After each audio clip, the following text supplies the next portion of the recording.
Hello, আসসালামু আলাইকুম। সবাই কেমন আছো?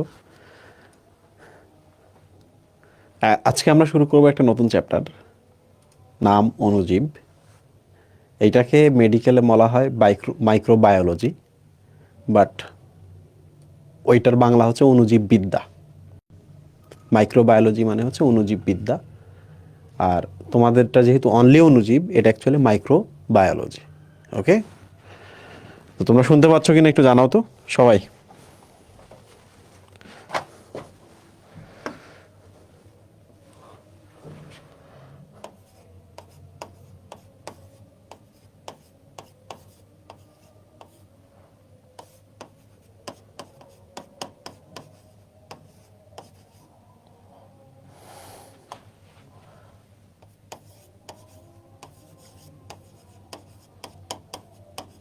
অণুজীব বিদ্যা হচ্ছে মাইক্রোবায়োলজি, আর অনলি অণুজীব হচ্ছে মাইক্রো অর্গানিজম।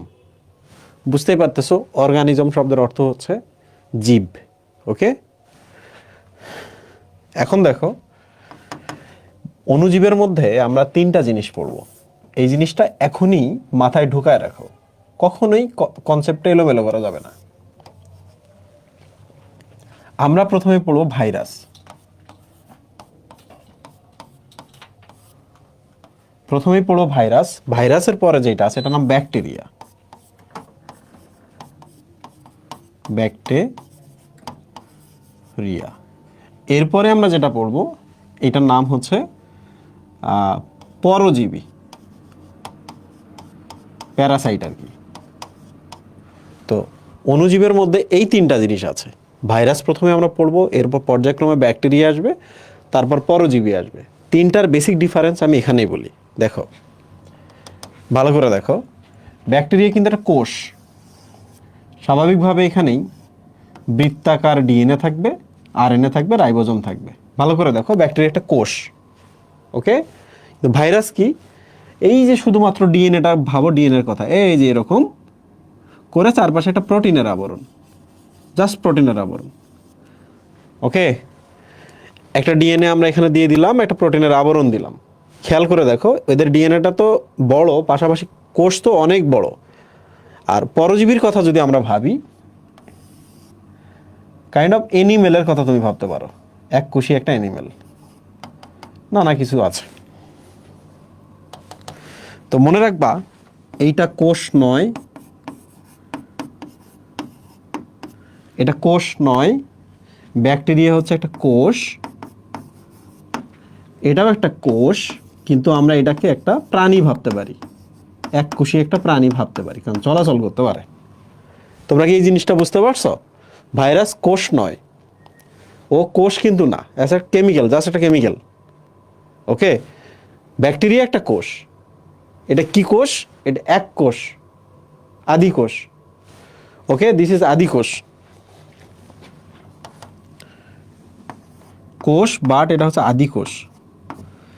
আর এটা কোষ, প্রাণী, কিন্তু এটা হচ্ছে সুকেন্দ্রিক কোষ আর কি। ঠিক আছে, ভাইরাস আমাদের দেহে আসলে সে জীবনের লক্ষণ প্রকাশ করে এবং আমাদের ক্ষতি করে। ভাইরাস যেহেতু কোষ নয়, সে কোষের ভেতরে আসলে নিজের জীবনের লক্ষণ প্রকাশ করে এবং ক্ষতি করে। ব্যাকটেরিয়া যেহেতু কোষ, সে আমাদের দেহেও বাঁচতে পারে, বাইরেও বাঁচতে পারে। আর পরজীবী সেটা হলো, ওকে জীবন ধারণের জন্য অন্য জীবের উপর ভর করতে হয়, সেই জীবের ভেতর থেকে সে খায় এবং তার ক্ষতি করে। সো আমাদের টার্গেট কি বলো তো আজকে? বলো কি? ভাইরাস। তোমরাই বলো তো, এটার একটা ডিএনএ, পাশে অনেক কিছু, তারপর ধীরে ধীরে সাইটোপ্লাজম, এবং তারপর কোষ ঝিল্লি, তারপর কোষ প্রাচীর। অনেক বড় না এটা? আর এইটাতে শুধু দেখো, এই যে এই জিনিসটার সমানও না এই জিনিসটা, তাহলে এটা অনেক ছোট না? তাহলে বলো তো, ভাইরাস এবং ব্যাকটেরিয়া যদি আমরা একটা তুলনা করি, এটা কোষ, এটা কোষ নয়, তাই না? তাহলে দুইটার মধ্যে অকোষ কোনটা বলো তো? অকোষীয় কোনটা? এটা না, যেহেতু কোষ নয়, অকোষীয়। পরের প্রশ্ন, বলো তো, যেটা কোষ যেহেতু না, অনেক ছোট না এটা, তাহলে এটা এটা দেখতে গেলে তোমাকে ইলেকট্রন মাইক্রোস্কোপ লাগবে, কিন্তু এটা সাধারণ মাইক্রোস্কোপে তুমি দেখতে পারবা। এই জিনিসটা মাথায় রাখবা, ঠিক আছে? এবার চলে আসি, ভাইরাস রোগ সৃষ্টি করে, এও রোগ সৃষ্টি করে, আবার হেল্পও করে। আর ও শুধু ক্ষতি করে। ভাইরাস রোগ সৃষ্টি করে, ওকে, ভাইরাস রোগ সৃষ্টি করে, ব্যাকটেরিয়া রোগ সৃষ্টি করে আবার উপকারও করে, আর ওইটা শুধুই ক্ষতি করে। ঠিক আছে? তো যাই হোক, আমি আশা করছি যে যখন পড়ানো শুরু হবে তখন তোমাদের এই কনসেপ্টগুলো এমনিতেই ক্লিয়ার হয়ে যাবে। এগুলো নিয়ে এত প্রেশার নেওয়ার কিছু নাই। বইয়ের শুরুতেই যে টপিকগুলো আছে এগুলো বই দেখে দেখে আমরা খুঁজে খুঁজে বের করবো এবং কভার করে ফেলবো। এই যে দেখুন লেখা আছে মাইক্রো অর্গানিজম। প্রথমে এখানে কিছু টার্ম আছে। ওকে, এখানে কিছু টার্ম আছে। একটা টার্ম হচ্ছে ট্রান্সমিশন।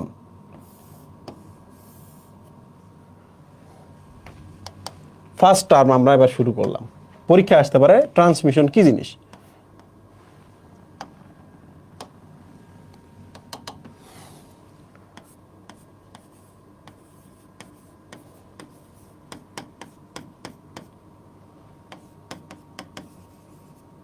বলতো ট্রান্সমিট এবং শন দুইটা একসাথে আছে না? তাহলে দুইটা মিলেই হচ্ছে ট্রান্সমিশন।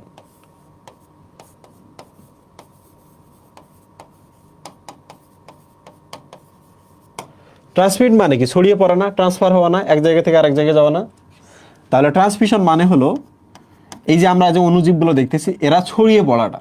তাহলে অণুজীবের ছড়িয়ে পড়া বা অণুজীবের বিস্তার, অণুজীবের বিস্তারকে বলা ট্রান্সমিশন। এখন আমি যদি তোমাকে যদি আমি বলি কেউ হাঁচি দিচ্ছে, হাঁচির কারণে তার যে করোনা ভাইরাস যেটা SARS-CoV-2, এই ভাইরাসটা তোমার শরীরে ছুটে আসছে, উড়ে আসছে, মানে হাঁচির মাধ্যমে চলে আসছে। তুমি বলো তো একজনের শরীর থেকে আরেকজনের শরীরে ভাইরাস কি ট্রান্সমিশন হইল না? বলো তো, কাউরে হাঁচি থেকে যদি আরেকজনের শরীরে আসে ট্রান্সমিশন হলো না? ওকে, সো আশা করছি এই টার্মটা তোমরা বুঝবা। এখন থেকে যদি কেউ কখনো এই ধরনের কথা বলি, তোর কাছ থেকে আমার কাছে ভাইরাস আসছে, এটা আমরা বলবো না। তোর ভাইরাস আমার শরীরে ট্রান্সমিট হয়েছে, এটা আমরা বলবো, তাই না? তো হাঁচি আসলে আমরা কি করবো? হাঁচি আসলে আমরা হাত দিব না, এরকম করবো না। হাঁচি আসলে আমরা এখানে হাঁচি দিব, বুঝছো? তাহলে ভাইরাসগুলো এখানে থাকবে। আলটিমেটলি এইটার সাথে তো সবার সাথে কমিউনিকেশন হয় না, এবং ভাইরাস একটা সময় নিষ্ক্রিয় হয়ে যায়, ধ্বংস হয়ে যায়। ঠিক আছে? আচ্ছা, শেষ। এখানে কিছু নাই। এই যে এখানে কিছু টার্ম আছে, দেখি ভাইরাস কি, তারা একটা সংজ্ঞা দিছে। দেখো আমি সবগুলো বাইর করে দিই। ভাইরাস ক্ষতি করে, হ্যাঁ। একজন জিজ্ঞেস করছে রোগ সৃষ্টি আর ক্ষতি কি এক নয়? একই জিনিস। ভাইরাস রোগ সৃষ্টি করে, ঠিক আছে। ভাইরাসের নাম দিছে বিষ। তোমরাই বলো তো, রোগ সৃষ্টি যে করলো তাকে কি আমরা বিষাক্ত বলতে পারি? না। ও আমার শরীরে আসছে, আমার শরীরে ক্ষতি হইতেছে, রোগ হইতেছে, তার মানে কি বিষাক্ত না? এই জন্য ভাইরাসকে বিষ বলা হয়, বুঝছো? ভাইরাস শব্দের অর্থ হচ্ছে বিষ। ঠিক আছে? তোমরা দেখলা না যে এক পাশে আমরা ব্যাকটেরিয়ার একটা কোষ রাখছি, আরেক পাশে আমরা ব্যাকটেরিয়ার যে ডিএনএটা আছে এরকম ছোট্ট একটা ডিএনএ দিয়ে একটু চারপাশে প্রোটিন দিয়ে বলছে এটা ভাইরাস। কত ছোট! ওইটাই বলছে ভাইরাস আকারে এতই ছোট যে দেখার জন্য কিন্তু তোমাকে ইলেকট্রন অনুবীক্ষণ যন্ত্র লাগবে, ইলেকট্রন মাইক্রোস্কোপ লাগবে। শব্দটা দেখো, দিস ইজ ইলেকট্রন মাইক্রোস্কোপ। মানে খুবই ছোট জিনিস দেখবো আমরা এটা দিয়ে, রাইট? সাধারণ অনুবীক্ষণ যন্ত্রে দেখা যায় না। এই জন্য আমরা একে কি বলতে পারি? যে এটা তো মাইক্রোস্কোপে দেখি আমরা, কিন্তু আলট্রা মাইক্রোস্কোপে দেখবো আমরা। আলট্রা মানে খুবই ছোটটা দেখা যায় এখানে। তাহলে ভাইরাস হচ্ছে আলট্রা মাইক্রোস্কোপিক বা অতি আণুবীক্ষণিক। ক্লিয়ার? এই যে দেখো, ভাইরাস হলো রোগ সৃষ্টিকারী অতি আণুবীক্ষণিক বস্তু। খেয়াল করছো? বলে নাই কিন্তু কোষ, বলে নাই কিন্তু জীব, বলে নাই কোনো প্রাণী, বলে নাই কোনো উদ্ভিদ, বলছে বস্তু। তাহলে রাসায়নিক বস্তু থাকে না, রাসায়নিক পার্টিকেল থাকে না? ভাইরাস অ্যাকচুয়ালি একটা রাসায়নিক পার্টিকেল। একটা ডিএনএ থাকে কিংবা আরএনএ থাকে, তার চারপাশে প্রোটিন থাকে, শেষ। ক্লিয়ার? দুইটা কমন ইনগ্রেডিয়েন্ট দুইটা। একটা নিউক্লিক অ্যাসিড থাকবে, ডিএনএ কিংবা আরএনএ, মানে নিউক্লিক অ্যাসিড একটা থাকবে, আইদার ডিএনএ অর আরএনএ। চারপাশে শুধু প্রোটিন থাকবে। তাহলে একটা নিউক্লিক অ্যাসিড থাকবে, একটা প্রোটিন থাকবে, একটা ভাইরাস হয়ে গেল। ভাইরাস একটা জাস্ট বস্তু, রাসায়নিক বস্তু। ক্লিয়ার? শেষ। কে নামকরণ করছে আমাদের টাইম নেই জানার। নিচে আবার সেম কথাটা বলছে, আবার নিচে সেম কথাটা বলছে, দেখছো? আবার নিচে সেম কথাটা বলছে। তো আমি এই যে একটু এই জায়গাটা দেখাই তোমাদের, বাধ্যতামূলক পরজীবী জীবদেহের অভ্যন্তরে সক্রিয় হলে রোগ সৃষ্টি করে, কিন্তু জীবদেহের বাইরে এরা নিষ্ক্রিয় অবস্থা থাকে। এই কনসেপ্টটা আমি তোমাদের বোঝাই, ভালো করে দেখো, জাস্ট জিনিসটা বোঝার চেষ্টা করো।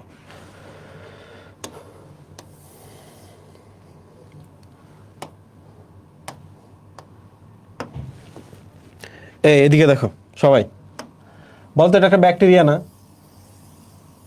ব্যাকটেরিয়াটা রাইবোজোম আছে না? আছে কি না? ব্যাকটেরিয়ার এটা ডিএনএ না? তোমরা বলো তো, এই ডিএনএটা একটা এমআরএনএ তৈরি করবে, এমআরএনএটা রাইবোজোমে যাবে, ফলে রাইবোজোম থেকে আমরা কি পাবো বলো তো? প্রোটিন পাবো না? বলো প্রোটিনটা পাইলাম কিনা? এই যে প্রোটিনটা পাইলাম কিনা? ডিএনএ থেকে একটা এমআরএনএ উৎপন্ন হবে, এমআরএনএটা রাইবোজোমে যাবে, একটা প্রোটিন পাবো, পাবো কিনা? ঠিক কিনা? আচ্ছা, এটা একটা ব্যাকটেরিয়া। কিটা? ব্যাকটেরিয়া। এখন তুমি আমারে কও, আমি একটা এখানে ডিএনএ রাখলাম, জাস্ট একটা ডিএনএ, দেখছো? এই ডিএনএটাকে বাঁচিয়ে রাখার জন্য আমি চারপাশে একটা প্রোটিনের আবরণ দিলাম। কিসের আবরণ? প্রোটিনের আবরণ। তো তুমি বলো তো এইটার নাম কি? ভাইরাস না? তুমি বলো তো ভাইরাসটা কাজ করতে পারবে? যে কোনো কাজ করতে গেলে, যে কোনো কাজ করতে গেলে তোমাকে প্রোটিন তৈরির সক্ষমতা রাখতে হবে, প্রোটিন তৈরির সক্ষমতা রাখতে হবে। তোমরাই বলো এই ভাইরাসটা কাজ করতে পারবে? পারবে না। কেন পারবে না বলো তো? এর হয়তো বা ডিএনএ আছে, কিন্তু ডিএনএ থেকে এমআরএনএ তৈরি, এমআরএনএ থেকে যে প্রোটিন তৈরি করবে রাইবোজোম, রাইবোজোম আছে? তোমরাই বলো রাইবোজোম আছে? দেখি পারো কি না সবাই বলো তো। ভাইরাসটা কাজ করতে পারবে? ভাইরাসের নিজের কোনো মেশিনারিজ নাই, কারখানা নাই যে কারখানার মাধ্যমে সে প্রোটিন তৈরি করবে। তার কারখানা নাই, প্রোটিন তৈরি হবে না, সে কোনো কাজও করতে পারবে না। কি করতে হবে এখন? খুব সিম্পল, খুবই সিম্পল। এইটা এটাকে অ্যাটাক করবে, এইটা এটাকে কি করবে? অ্যাটাক করবে। কেমনে অ্যাটাক করবে দেখো। অ্যাটাক করলো, করে তার এই যে বাইরের যে প্রোটিনের আবরণটা আছে না, এখানে থাকলো। প্রোটিনের আবরণটা যদি ওখানে থাকে, তাহলে এর ভেতরে কি, যে এটা আসবে না? ডিএনএটা ভেতরে আসলো না? দেখছো, ল্যান্ডিং করার পর পোশাকটা বাইরে রেখে, তাহলে এখন আমরা এক এক করে চলে আসি, কোনটার নাম কি বলো তো? এটার নাম কি? এটার নাম হলো ভাইরাল ডিএনএ। এইটার নাম কি? এটার নাম হলো ব্যাকটেরিয়াল ডিএনএ, তাই না? এখন তুমি আমারে কও, ভাইরাল ডিএনএ যখন চলে আসছে, কোনোভাবে যদি সে এইটাকে যদি ধ্বংস করতে পারে, এইটাকে যদি ধ্বংস করতে পারে, তাহলে এবার বলো তো, ডিএনএটা যদি না থাকে, কম্পিটিটর ডিএনএটা যদি না থাকে, তাহলে এই ডিএনএটা থাকতেছে, ডিএনএ থেকে এমআরএনএ তৈরি হবে, এমআরএনএটা এই রাইবোজোমটাকে ব্যবহার করবে, রাইবোজোমটাকে ব্যবহার করে এখানে একটা প্রোটিন তৈরি হবে। এবার বলো এই প্রোটিনটা কার? ব্যাকটেরিয়ার প্রোটিন নাকি ভাইরাল প্রোটিন? বলো এবারকার প্রোটিনটা কার? এই ভাইরাল বানানে ভিআই, নট ভিএআই। বলো, দেখছো ভাইরাস কিভাবে কাজ করে? তাহলে কয়েকটা জিনিস বলো তো। ভাইরাস যদি তোমার ব্যাকটেরিয়ার কোষে যায়, কিংবা এটা মানুষের কোষও হতে পারে, তাহলে ভাইরাস যদি নিজেকে জীবনের লক্ষণ প্রকাশ করতে চায়, কাজ করার দক্ষতা দেখাইতে চায়, বলো তো ভাইরাস কি বাধ্য না আরেকজনের দেহে যাইতে? বলো ভাইরাসের এই কাজটা কি বাধ্যতামূলক কিনা, অব্লিগেটরি কিনা, যাইতেই হবে কিনা? আমি যদি প্রোটিন তৈরি করে কিছু করতে চাই, তাহলে ভাইরাস কি বাধ্যতামূলক?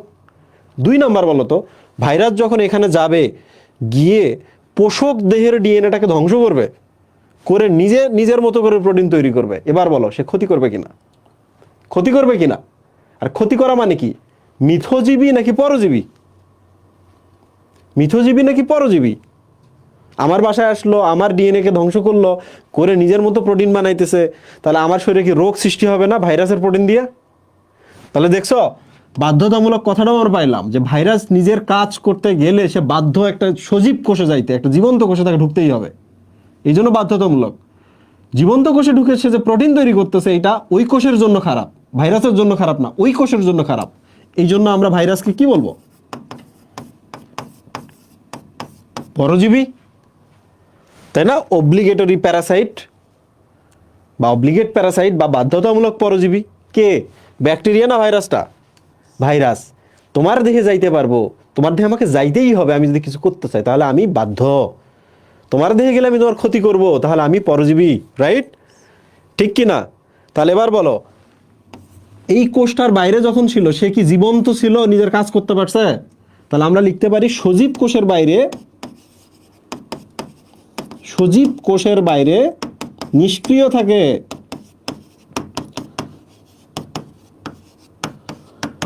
বাট সজীব কোষের ভেতরে গেলে কি হয়, নিজের একটা জীবনের লক্ষণ প্রকাশ করে, তাই না? ঠিক কি না? সজীব কোষের ভেতরে সক্রিয় হতে পারে। ক্লিয়ার বন্ধুরা? এই জায়গায় এসে তোমরা আমাকে দুইটা প্রশ্নের উত্তর দিবা,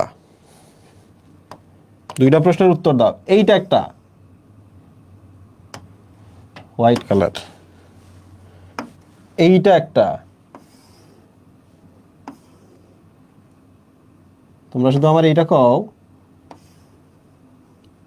তোমরা শুধু আমার এইটা কও যে এই সজীব কোষের বাইরে সে নিষ্ক্রিয়, তার মানে সে বাইরে জড় বস্তু নাকি জীব? বলো, ভাইরাস বাইরে যে নিষ্ক্রিয় অবস্থায় আছে, তাহলে সে জড় নাকি জীব? ইয়েস, এই জন্য ভাইরাসকে আমরা জড় বস্তু বলি। কখন? বাইরে। আর ও যখন কোষের ভেতরে যায়, এই কোষের পুরো নিয়ন্ত্রণ তার না। ব্যাকটেরিয়াটা এখন জম্বি হয়ে যাবে না? তার নিজের নিয়ন্ত্রণ আছে? নাই।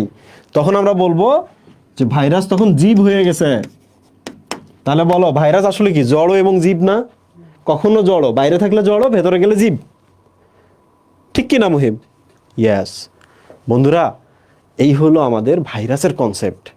এবার বলো, এর যে ডিএনএটা, এই কোষটা আমরা যখন মাইক্রোস্কোপের নিচে দেখি, খুব কঠিন না এই কোষটা দেখা? এমনি ছোট না, ব্যাকটেরিয়ার একটা কোষ না? তুমি চিন্তা করো, এই ডিএনএটার ছোট্ট একটা টুকরা হলো এই ডিএনএটা, এই ডিএনএটার সমান না, ছোট একটা ডিএনএ। তাহলে বলো তো, এরে দেখা কি আরো কঠিন না? এ আরো অনেক ছোট না? এই জন্য একে দেখা যায় না সহজে, এই জন্য আল্ট্রা মাইক্রোস্কোপ দিয়ে এরে দেখতে হয়। অতি আণুবীক্ষণিক, আর এ আণুবীক্ষণিক। ঠিক আছে মুহিব? তাহলে বলো তো এখানে আমরা জিনিসগুলো বুঝতে পারতেছি কিনা? এই যে দেখছো, ভাইরাসের ভেতরে থাকে কেন্দ্রীয় অংশ হলো নিউক্লিক অ্যাসিড। বলো তো নিউক্লিক অ্যাসিড মানে কি? প্রশ্নের উত্তর দাও, নিউক্লিক অ্যাসিড মানে কি?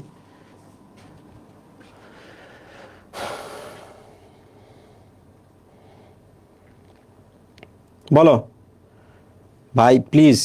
একটা প্রশ্নের উত্তর দেওয়া যাবে না, ডিটেইল বলতে হবে। হ্যাঁ, এই যে যে আর বলছে ডিএনএ আরএনএ, আর একজন বলছে ডিএনএ এর পার্ট, এটা কি ধরনের কথা? এখনো তোমরা বোঝো না? নিউক্লিক অ্যাসিড মানে কি? Nucleic acid, nucleic acid, ribonucleic acid, deoxyribonucleic acid, এই দুইটা নিউক্লিক অ্যাসিড। এগুলা এগুলা কখনোই যেন প্রশ্নগুলো যেন না থামো যে নিউক্লিক অ্যাসিড মানে কি? নিউক্লিক অ্যাসিড মানে আইদার ডিএনএ অর আরএনএ। তুমি বলো, আমার কোষের মধ্যে কি কি আছে? আমার একটা কোষের মধ্যে ডিএনএ আছে না? আমার ডিএনএ থেকে এমআরএনএ আমি পাই না আমার কোষের ভেতরে? আমার কোষের ভেতরে রাইবোজোম আছে। রাইবোজোম মানে কি?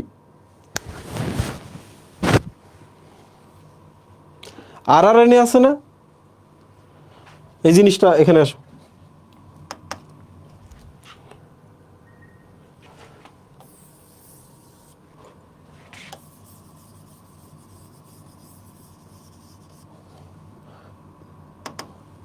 এটা ভাইরাস, এটা আছে মানুষের কোষ। মানুষ, বলো আমার নিউক্লিয়াসের ভেতরে ডিএনএ আছে কিনা? এখানে কি রাইবোজোম আমার আছে কিনা? রাইবোজোমে আমার কি ধরনের, বলো রাইবোজোমে আমার কি ধরনের, এখানে কি ধরনের আরএনএ আছে? বলো, এইটা ডিএনএ না? এই রাইবোজোমের মধ্যে আরআরএনএ আছে না? রাইবোজোমে এমিনো অ্যাসিড নিয়ে আসার জন্য, বলো এই যে এখানে আমি ছবি পড়াইছিলাম আগের চ্যাপ্টারে, এগুলোর নাম কি? টিআরএনএ আছে না আমাদের? এইখান থেকে এই জায়গায় আসার জন্য কি একটা এমআরএনএ আসে কিনা? এই যে এমআরএনএ আসে কিনা? এমআরএনএ আসে কিনা? তাহলে বলো, হিউম্যানের ক্ষেত্রে আসলে কি আরএনএ, আরএনএ, আরএনএ, ডিএনএ সব থাকে, সবই থাকে। এটা ব্যাকটেরিয়ার ক্ষেত্রেও তো সেম। ব্যাকটেরিয়াতে কি 70S রাইবোজোম থাকে না? তাহলে ব্যাকটেরিয়াতে কি আরএনএ এবং বৃত্তাকার ডিএনএ আছে না? এখানে দেখো, দিস ইজ ব্যাকটেরিয়া। এটা কি ব্যাকটেরিয়ার বৃত্তাকার ডিএনএ? ডিএনএ কিনা? ব্যাকটেরিয়াটা 70S রাইবোজোম। বলো এখানে কি আছে? ব্যাকটেরিয়ার আরআরএনএ আছে কিনা? রাইবোজোমে এমিনো অ্যাসিড আনার জন্য এখানে টিআরএনএ আছে কিনা ব্যাকটেরিয়ার? আর এখান থেকে এই জায়গায় এই যে এই জিনিসটা আসে, এটার নাম কি? ব্যাকটেরিয়ার এমআরএনএ আছে কিনা? আরএনএ আরএনএ আরএনএ এবং ডিএনএ, রাইট? তাহলে খেয়াল করে দেখো, ব্যাকটেরিয়ার ডিএনএ প্লাস আরএনএ, ক্লিয়ার? হিউম্যানের ক্ষেত্রে ডিএনএ প্লাস আরএনএ থাকে, সবার ক্ষেত্রে কিন্তু এগুলো সেম, সবার ক্ষেত্রেই কিন্তু এগুলো সেম, কিন্তু ভাইরাসের ক্ষেত্রে অনলি ডিএনএ প্লাস 0। দেখছো? দেখো ভাইরাসের ক্ষেত্রে অনলি ডিএনএ প্লাস 0, কারণ এই ডিএনএটা যদি এখানে যায় ব্যাকটেরিয়ার কোষে, ওর তো বাকি আরএনএর চিন্তা করতে হয় না, ব্যাকটেরিয়ারই ওগুলো ব্যবহার করে, ঠিক কি না? তোমরা বলো তো, আমি যদি বলি ভাইরাসে ডিএনএর বদলে আরএনএ আছে, ডিএনএ নাই, ডিএনএ নাই, আরএনএ আছে, তোমরা আমারে বলো এটা কি ধরনের আরএনএ? টিআরএনএ, এমআরএনএ, আরআরএনএ, কোন ধরনের আরএনএ বলো দেখি, পারো কি না? শিহাব বলছে জিআরএনএ। শিহাবকে আজকে আমরা একটা ডিগ্রি দিয়ে দিলাম। শিহাব, এখন আপনার নামের শেষে এটা লিখবেন।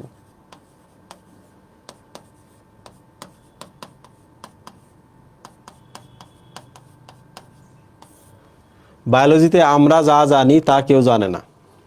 বায়োলজিতে, হ্যাঁ, ওইটা আপনার ডিগ্রি।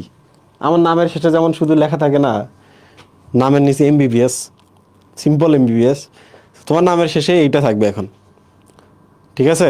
যে পিএইচডি ইন বায়োলজি বা পিএইচডি ইন মাইক্রোবায়োলজি।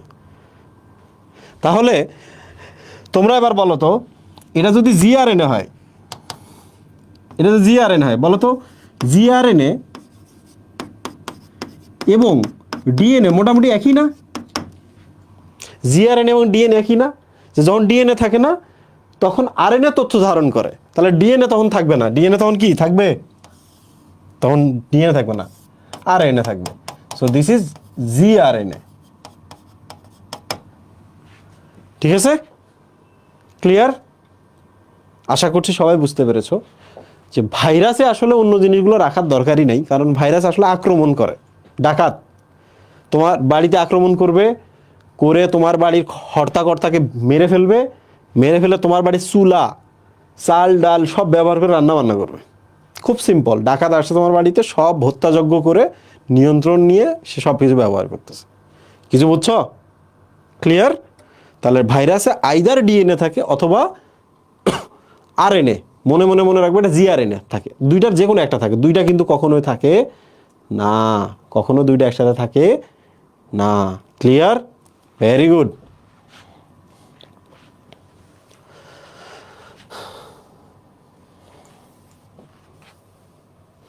এগুলো পড়ার দরকার নেই, হ্যাঁ, এগুলো তোমাদের শুধু কলেজেই দেয় এই জিনিসগুলো। আমি খুব অবাক হই, এগুলো প্রশ্নই না, প্রশ্নের কাতারেই পড়ে না।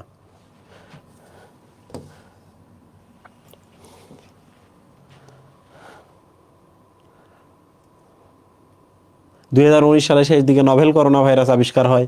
এ পর্যন্ত প্রায় 5000 ধরনের ভাইরাসের বর্ণনা করা হয়েছে। প্রায় 80টি বর্ণনাকৃত ভাইরাল গোত্রের মধ্যে 21টি গোত্রে বিস্তৃত রয়েছে মানুষের রোগ সৃষ্টিকারী ভাইরাস সমূহ। ও মাই গড, কি কঠিন কঠিন কথা। আবাসস্থল, এমন কোনো জায়গা নাই যেখানে তুমি ভাইরাস পাবা না। ভাইরাস নিয়ে এখন স্পেশাল কিন্তু সাবজেক্ট চলে আসছে, বুঝছো? আগে কিন্তু ব্যাকটেরিয়া, ভাইরাস, প্যারাসাইট সব এক জায়গায় আলোচনা করা হতো। এখন ভাইরাসের জন্য ভাইরোলজি বাইর হয়েছে, খুব ডিমান্ডিং একটা সাবজেক্ট। তো তোমরা যদি কখনো মেডিকেলে যাও, আমি বলবো তোমরা ওই যে সার্জারি, মেডিসিন, গাইনি এদিকে নজর না দিয়ে একটা স্পেশাল সাবজেক্টে পোস্ট গ্রাজুয়েশন করবা, বুঝছো? ভাইরোলজি কিংবা ইনফার্টিলিটি, বন্ধাত্ব নিয়ে যেখানে কাজ করে, রাইট?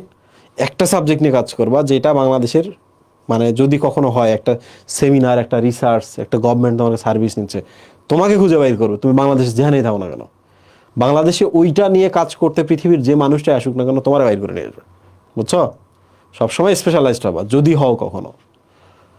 আচ্ছা, তো যাই হোক না কেন, ভাইরাস দেখো ন্যানোমিটার দিয়ে কিন্তু করা হয়, পরিমাপ করা হয়। এই জিনিসটা শুধু মনে রাখো। বড় ভাইরাস এবং ছোট ভাইরাসের কিছু কথা বলছে, এমনি দেখবা, এটা সব পড়ার দরকার নেই। এই ছবিটা আছে না, ছবিটা 100%, একটু পরে আমি বোঝাবো, যখন বোঝাবো তখন এখানে আমি আবার চলে আসবো, বুঝছো? এখান থেকে যেটা পড়তে হয় ভাইরাসের আকৃতি। ওকে, যেমন এই যে ইবোলা ভাইরাস দেখে সিলিন্ডারের মতো, বুঝছো? ইবোলা ভাইরাস সিলিন্ডারের মতো। এই যে ভ্যাকসিনিয়া ভাইরাস পাউরুটির মতো দেখতে। তারপরে যে দেখো পোলিও ভাইরাস গোলাকার বা বর্তুলাকার, তারপরে দেখো T2 ভাইরাস ব্যাঙাচির মতো। তো আমরা যদি আকারগুলো চিনি তাহলে মাইক্রোস্কোপের নিচে যখনই দেখবো সাথে সাথে বুঝবো না এটা কোন ভাইরাস। তো মাঝে মাঝে এলাকায় একটা রোগ ছড়াই গেছে, সাথে সাথে ওখান থেকে স্যাম্পল নেওয়া শুরু করছে কমিউনিটি মেডিসিন, রাইট?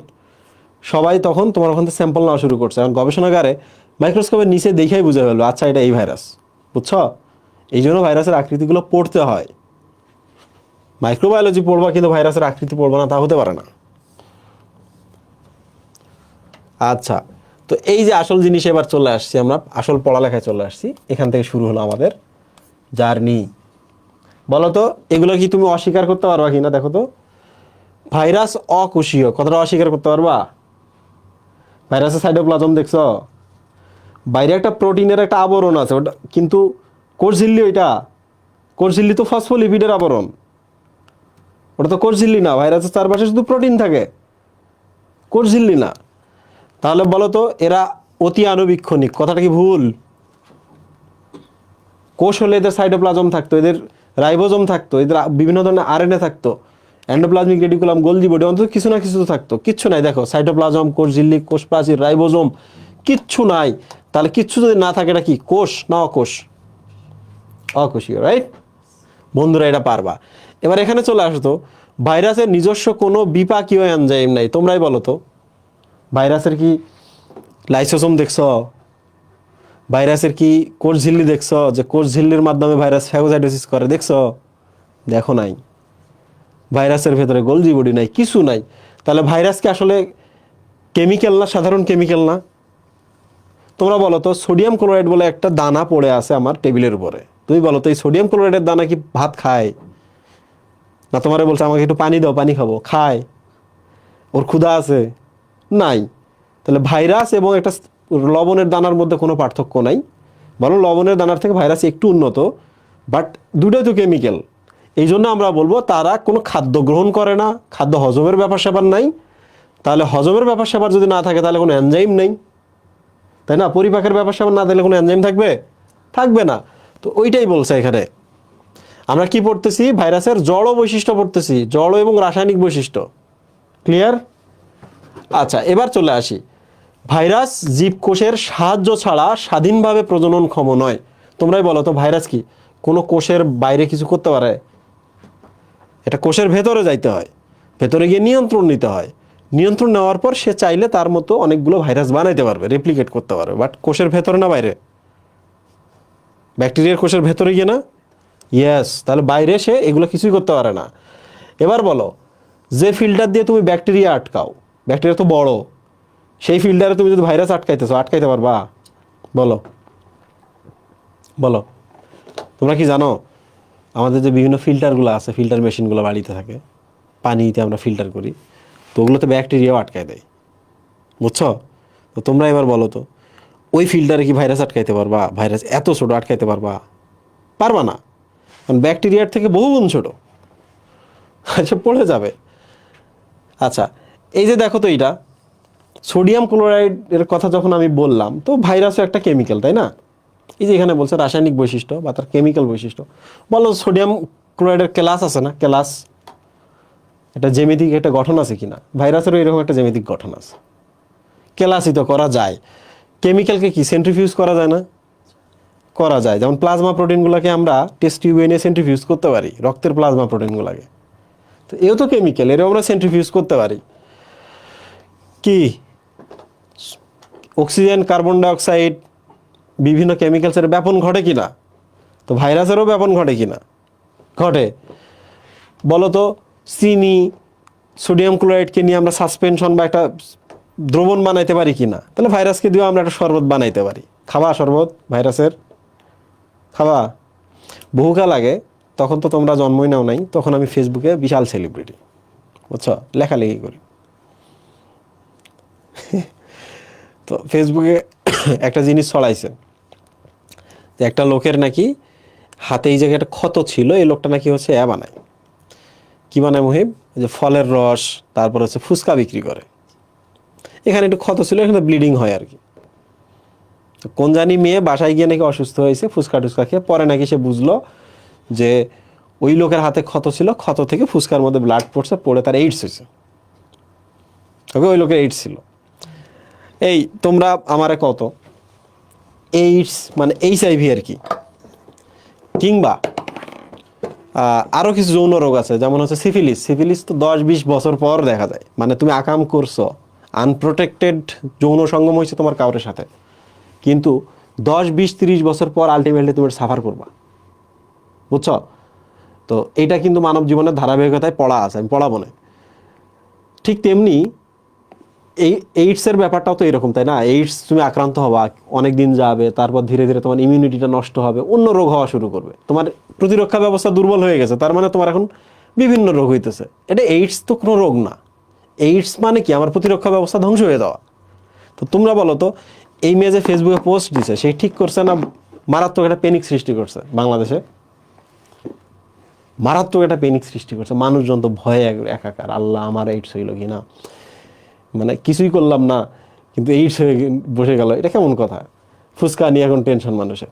ফুসকায় টাইফয়েড হইতে পারে, ওকে, হেপাটাইটিস হইতে পারে ফুসকা খাইতে গিয়ে, দুইটাই খারাপ। টাইফয়েডের থেকে হেপাটাইটিস আরও খারাপ, ভয়ঙ্কর খারাপ। বাট একটা জিনিস আমি তোমারে বলি, তোমারে যদি ওর এইডস আক্রান্ত, ধরো যাক ফুসকাওয়ালাটা এইডস আক্রান্ত, যদি কেটে ওর এখান থেকে যদি রক্ত বের করে একটা গ্লাসে আমি তোমারে দিই, দিয়ে বলি খাও তো, 1 গ্লাস রক্ত খাও HIV আক্রান্ত রোগীর, তোমার কিন্তু HIV হবে না। কেন হবে না? তোমরা কোনোদিন শুনছো যে পেটের ভেতরে কাউরে পক্স হয়েছে, ফুসফুসের ভেতরে পক্স হয়েছে? শুনছো?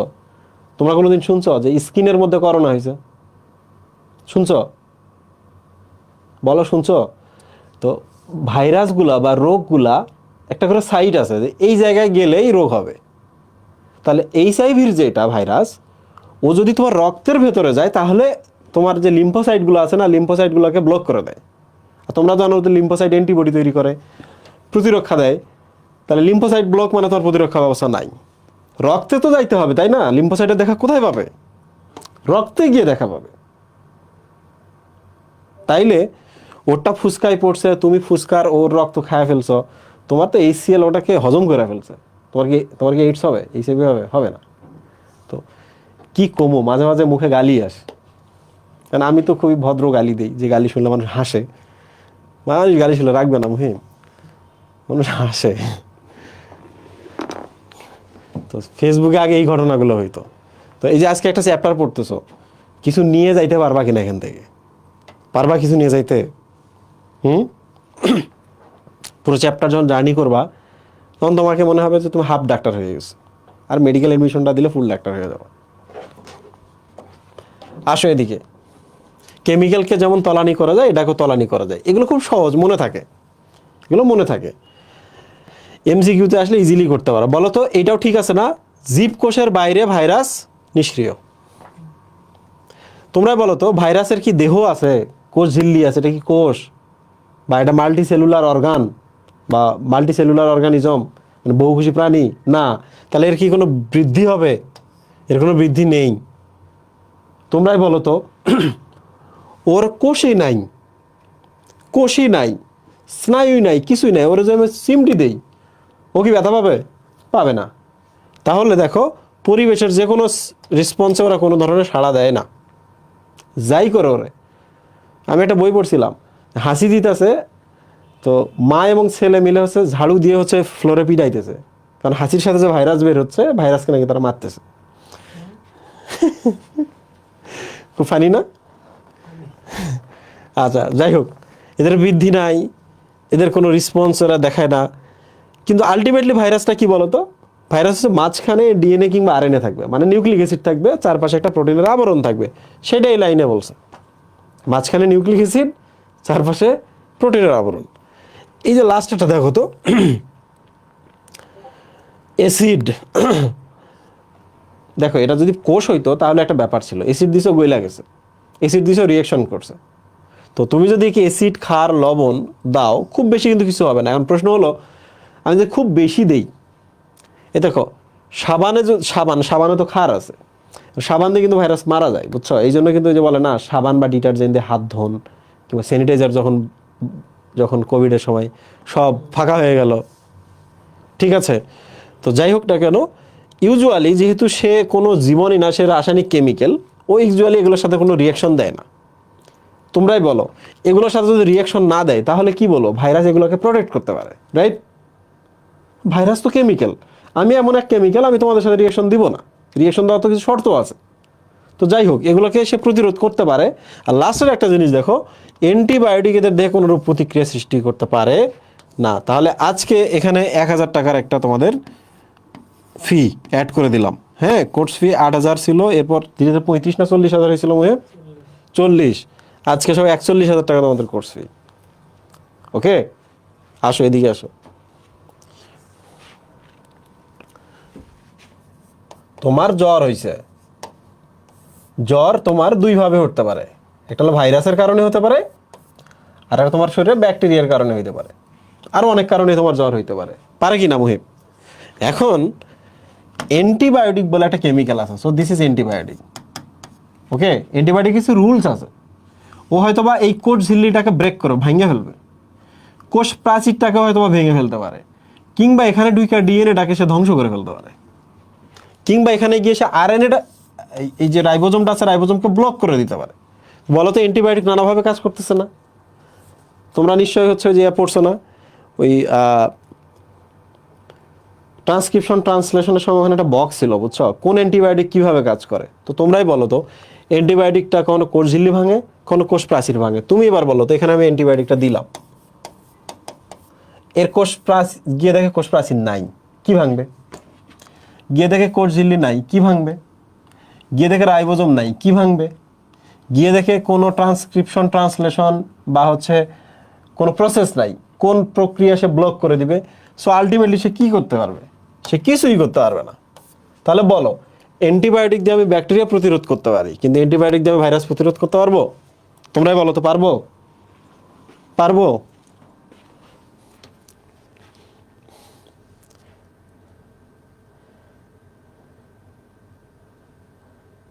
মনে মনে চেক পাঠাই দিছে,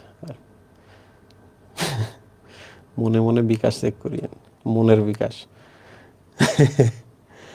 এই এবার কও, জ্বর হইছে তোমার ভাইরাস দিয়ে, আর তুমি একটা গালি দিব? আর তুমি এমন কিউট বান্দা, এটা একটা চমৎকার গালি আর কি, তুমি এমন কিউট বান্দা নির্বোধ যে তুমি ফার্মেসিতে গেছো, গিয়ে বলতেছো আমার জ্বর আসে, কি ওষুধ খাওয়া যেতে পারে? ফার্মেসিতে তো বড় ডাক্তার আছে, ডিগ্রিবিহীন বড় ডাক্তার, ডিগ্রিলেস বড় ডাক্তার, হে তোমারে করছে কি? অ্যান্টিবায়োটিক দিছে। তুমি বলো তো, অ্যান্টিবায়োটিক দিছে আর তোমার শরীরে ভাইরাসের রোগ সৃষ্টি হয়েছে। বেশিরভাগ সময় কিন্তু ভাইরাল ডিজিজ হয়, বুঝছো, বেশিরভাগ সময় ব্যাকটেরিয়াল না, ভাইরাল ডিজিজ হয়। ভাইরাস কিন্তু খুব ইজিলি ছড়াইতে পারে। তো তুমি এবার বলো তো, এই অ্যান্টিবায়োটিক খায় তুমি ভাইরাস মারতে পারবা? তাহলে তোমার কত টাকা লস হইলো?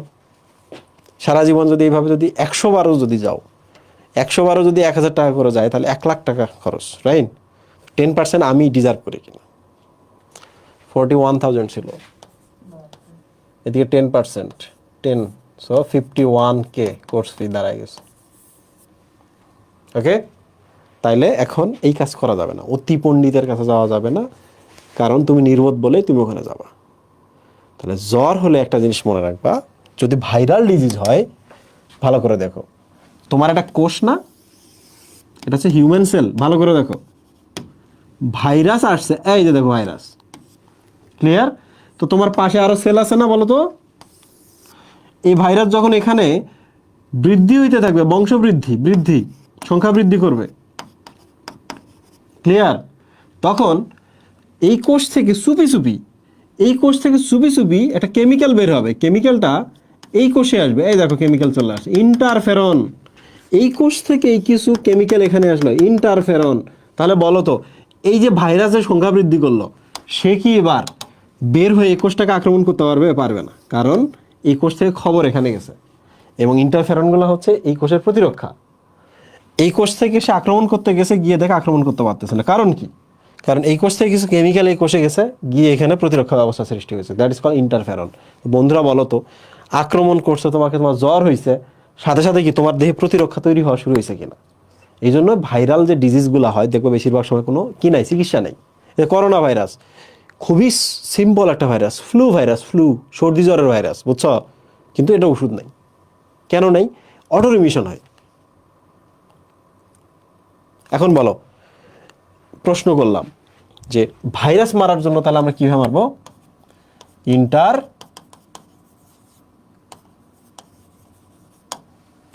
ক্লিয়ার? তাহলে একটা টার্ম এখানে শিখে ফেলো, ব্যাকটেরিয়া অ্যান্ড ভাইরাস। এ আছে না এখানে ব্যাকটেরিয়ার শেষে, মনে রাখবো ব্যাকটেরিয়া মারতে হয় অ্যান্টিবায়োটিক দিয়ে। ভাইরাসের দেখো সেকেন্ড বর্ণটা কি? আই না? আই মানে কি? ইন্টারফেরন। মনে রাখবে ইন্টারফেরন আমাদের বডি নিজেই তৈরি করে, তবে ইন্টারফেরন কিনতেও পাওয়া যায়, বুঝছো? ইন্টারফেরন কিনতেও পাওয়া যায়, তুমি গেলেই হবে না, ডাক্তারের কাছে যাইতে হবে। ডাক্তার মন চাইলে দিবে, না চাইলে দিবে না, তোমার এখানে কোনো হাত নাই। তো একটা ইন্টারেস্টিং জিনিস দেখো, সবসময় সেকেন্ড বর্ণটাই হচ্ছে কিওর, মনে রাখবা। ব্যাকটেরিয়ার সেকেন্ড বর্ণ এ, অ্যান্টিবায়োটিক। তাহলে ব্যাকটেরিয়ার বিরুদ্ধে আমরা অ্যান্টিবায়োটিক ব্যবহার করি। ভাইরাসের সেকেন্ড লেটার হচ্ছে আই, আই মিনস ইন্টারফেরন। ভাইরাসকে মারতে আমরা ইন্টারফেরন ইউজ করি। ক্লিয়ার? এখন বলো তো, ইন্টারফেরন একটা কেমিক্যাল না? ইন্টারফেরন আক্রান্ত কোষ থেকে তৈরি হয় নাকি আশেপাশের কোষ থেকে তৈরি হয় বলো তো? ইন্টারফেরন কোন কোষ থেকে তৈরি হয়?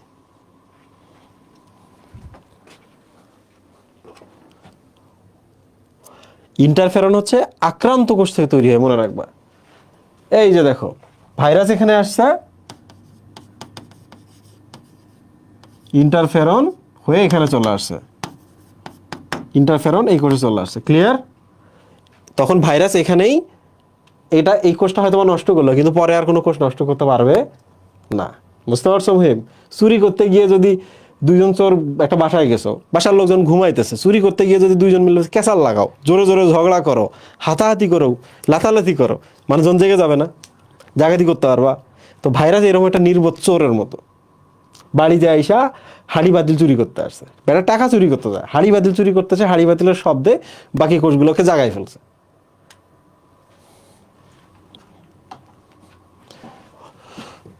ওকে, আমরা কয় হাজার আছি? 51,000-এ। এই কোর্স যখন শেষ হবে, চিন্তা করে দেখো তোমাদের ভাই কোথায় চলে যাবে, এলন মাস্ক হয়ে যাবে, তাই না মুহিম? বন্ধুরা এদিকে আসো।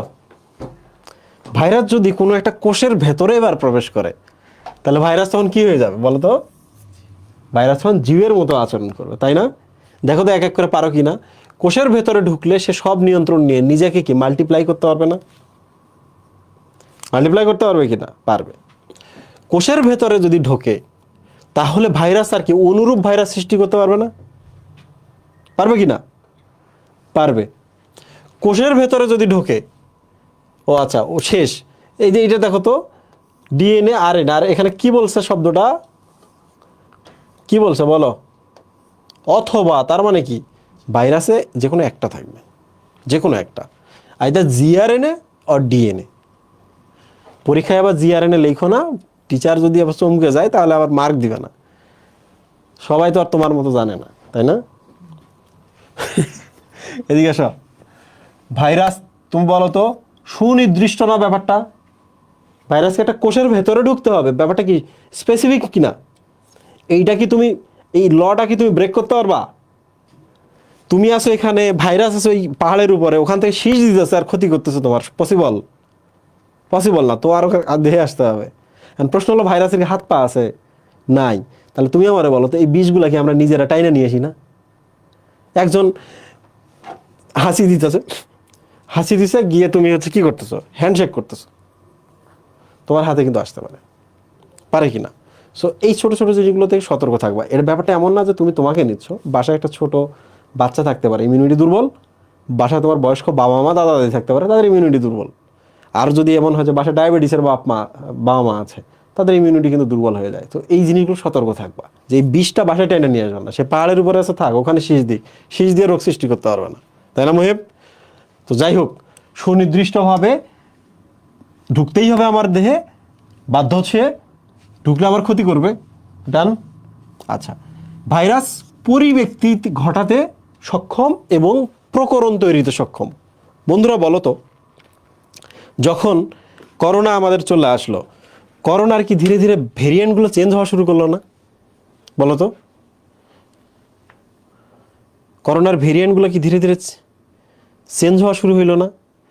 তো যখনই চেঞ্জ হওয়া শুরু হইলো, ধরা যাক আজকে আমি ম্যাক্সিমাম পাওয়ারফুল মানুষের ক্ষতি করতে, কিন্তু আমার ভেতরে আমার বাচ্চা কাচ্চা যেগুলো আমি তৈরি করলাম তাদের ভেতরে একটু তথ্য চেঞ্জ হয়ে গেছে, তাহলে তো পাওয়ারটা মিসিং হয়ে যাইতে পারে না? ওরা আর কি ক্ষতি করতে পারবে আমার মতো? হতে পারে কি না? কিংবা আমার থেকে পাওয়ারফুল হইতে পারে না ওরা? যে কোনো কিছু হইতে পারে। তাহলে দেখো, আমি একটা ভাইরাস, আমার ভেতরে কিছু ডিএনএ আছে, ডিএনএতে যে ইনফরমেশনগুলো আছে, আমি যদি এমন কোনো কারণে ধরা যাক মানুষটা ওষুধ খাচ্ছে, ওষুধ খাওয়ার কারণে এই কেমিক্যালসগুলা বা যে কোনো কিছুর কারণে সামহাউ এই আমার মধ্যে ডিএনএটা চেঞ্জ হয়ে গেল, তাহলে আমি যে ভাইরাস, আমার যে ডিএনএটা চেঞ্জ হইলো, তাহলে আমি যে বাচ্চা কাচ্চাগুলো পয়দা করবো তাদের ডিএনএ চেঞ্জ। তাহলে তুমি আমাকে বলো তো, ওরা কি নতুন প্রকার না, আলাদা প্রকার না, আলাদা ভেরিয়েন্ট না? এইটা বুঝছো? যে ভিন্ন ধরনের ক্ষমতা বা ভিন্ন ধরনের তথ্য নিয়ে যারা তৈরি হয় তাদেরকেই বলে প্রকরণ বা ভেরিয়েশন। তাহলে পরিব্যক্তি কোন জায়গাটা? পরিব্যক্তি হচ্ছে ওই যে আমার ভেতরে চেঞ্জ হইলো না ডিএনএটাতে, ওই ব্যাপারটার নাম মিউটেশন বা পরিব্যক্তি। বলো, তোমাদের এখন আমি প্রশ্ন দিব, তো পারো কিনা?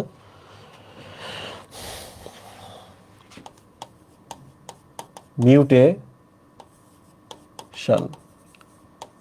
আর একটা হলো ভেরিয়েশন। দেখছো, ভেরি মানে কি? ডিফারেন্ট, তাই না? তাহলে আলাদা ধরন না এটা। আর মিউটা মানে কি? চেঞ্জ না? শন মানে প্রক্রিয়া। যে কোনো কারণেই যদি ডিএনএ এর চেঞ্জ হয়, তাহলে ব্যাপারটা বুঝছো? এটা চেঞ্জ, এই চেঞ্জের কারণেই কিন্তু ভেরিয়েশন হয়, নাকি ভেরিয়েশনের জন্য মিউটেশন হয়? আমি বদলে যাব, বদলে গেলে বাচ্চা কাচ্চারা বদলে যাবে, তাকে বদলানো বা আগে মিউটেশন তারপর ভেরিয়েশন। ক্লিয়ার? আচ্ছা, এই যে লাস্টেরটা দেখো তো, এদের অভিযোজন ক্ষমতা রয়েছে। অভিযোজন ক্ষমতা মানে বোঝো? অভিযোজন ক্ষমতা মানে হলো, ধরা যাক আমি এই পরিবেশের সাথে যুক্ত অবস্থায় আছি, ওকে, এই পরিবেশের সাথে যুক্ত অবস্থায় আছি, কিন্তু এখানে প্রচুর শীত দেখা যায়। তো যদি এমন হয় যে আমার শরীরে লোম আছে, বা আমি অনেক বাচ্চা কাচ্চা পয়দা করলাম, চিন্তা করে দেখো যে এই পৃথিবীতে অনেকের গায়ে অনেক লোম আছে, ধরে নেওয়া গেল অনেক লোম আছে। তো হঠাৎ করে আইস এজ শুরু হয়ে গেল, পুরো পৃথিবী বরফে ঢেকে গেল। তো যাদের গায়ে লোম নাই, তাদের থেকে যাদের গায়ে বেশি লোম, তারা টিকে থাকার পসিবিলিটিস বেশি না? তাহলে ধীরে ধীরে যে যদি কোনো কারণে কারো অনেক লোম হয়, হতেই পারে। আছে না এই ধরনের ছবি দেখছো না, চোখের পাতার উপরে, মুখের উপরে, কপালের মধ্যে লোম আছে কিনা মহিম? তো এই মানুষগুলো কি তখন একটা এক্সট্রা সুবিধা পাবে না? তাহলে ওই পরিবেশের জন্য সে কি অভিযোজিত হইল না? ওই পরিবেশ ও নিজে কিন্তু চায় নাই, খেয়াল করে দেখো, নিজে চাইলেই পরিবর্তন হওয়া যায় না। চেঞ্জড কিনা সে, ওই পরিবেশের জন্য সে চেঞ্জ কিনা, ওই পরিবেশে সে বেঁচে থাকার জন্য আমার থেকে বেটার কিনা, ওইটাই হলো অভিযোজন। তো ভাইরাসের মধ্যে ওই যে তথ্য চেঞ্জ হয় না, এগুলো আসলে অভিযোজনের জন্য চেঞ্জ হয় কিছু। ব্যাকটেরিয়াটা কিন্তু দারুণ পারে, বুঝছো? ব্যাকটেরিয়া কিন্তু খুব পারে। অ্যান্টিবায়োটিক যদি ঠিকঠাক ডোজ না খাও, শুরু করছো 2টা খাইছো, 1টা খাইছো, শেষ করো নাই, ভালো হয়ে গেছে রোগ, তাহলে কিন্তু খবর আছে। তাহলে এটা কিন্তু মৃত্যুর সমতুল্য। তাহলে মুহিম, একটা মানুষ মৃত্যুর সমতুল্য ব্যাপার স্যাপার, একটা তথ্য দিলাম, এটা দাম কত হতে পারে? এটা 1 লাখ না, এটা 1 লাখ না। তুমি আমার স্টুডেন্টের কি মনে করো? এক একটা করে ডায়মন্ড, হীরার টুকরা, 10 লাখ। 10 লাখ হলে 2% হলে চলবে, তাই না মুহিম? 7 crore। তোর টাকা চাপা 7 crore, 7,000 crore বলবা। 7 crore দিলে কি তুমি জান দিয়ে দিবা? এখানে আসো। তাহলে এবার দেখো জিনগত পুনর্বিন্যাস বা রিকম্বিনেশন, ভালো করে দেখো। তোমাদের একটা ইন্টারেস্টিং জিনিস দেখাই, আমরা এই তথ্যটা কিছুদিন পরে পড়বো আর কি। এখানে দেখো তো ভালো করে, এটা একটা তার ডিএনএ, এই ডিএনএটাই যে এখানে আসছে, ভালো করে দেখো, দেখছো? এখন যদি এমন হয় এই ডিএনএটা এই ব্যাকটেরিয়াটাকে ধ্বংস করতে গিয়ে এই ব্যাকটেরিয়ার কিছু ডিএনএ তার সাথে থেকে গেছে, এটা নাই, কিন্তু ভাইরাসের সাথে দেখো কিছু একটু যোগ হয়েছে না? তোমরা আমাকে বলো তো, এটা কি কম্বাইন হইলো না? নতুন করে কিছু যুক্ত হইলো না? পুনরায় বিন্যস্ত হলো না? আগের মতো আছে? বলো তো, আগের মতো আছে?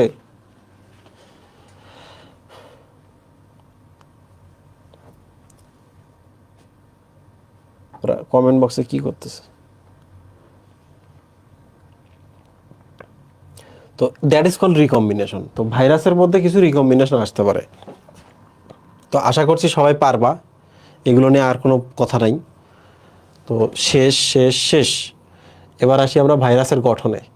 ওকে, আজকে আমি গঠন থেকেই শেষ করব, কারণ পরের দিন আরো কমপ্লেক্স টপিকে আমরা চলে যাব। ভাইরাস সর্বোচ্চ 2-3টা ক্লাস লাগতে পারে, এই চ্যাপ্টারটা বেশ বড়। তাও ভাগ্য ভালো যে বড় বড় চ্যাপ্টারগুলো আগে পড়তেছি। আচ্ছা, ভাইরাসের ভৌত গঠন, কারণ এরপরে গিয়ে আমরা ভাইরাসের হচ্ছে রাসায়নিক গঠন পড়বো, বুঝছো? ভাইরাসের রাসায়নিক গঠন আমরা পড়বো। তো কোশ্চেন ইজ, ভৌত গঠন আবার কি, রাসায়নিক গঠন আবার কি? দেখি পারো কি না, বলো তো। হোয়াট ইজ ভৌত গঠন?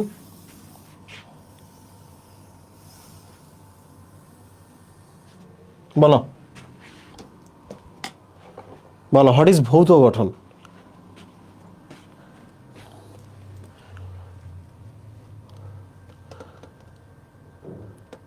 বন্ধুরা বলো, হোয়াট ইজ ভৌত গঠন?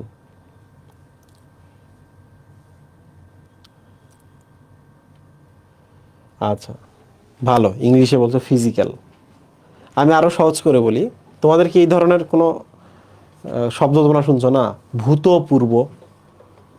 ভূতপূর্ব মানে কি? পূর্বে দেখা গেছে।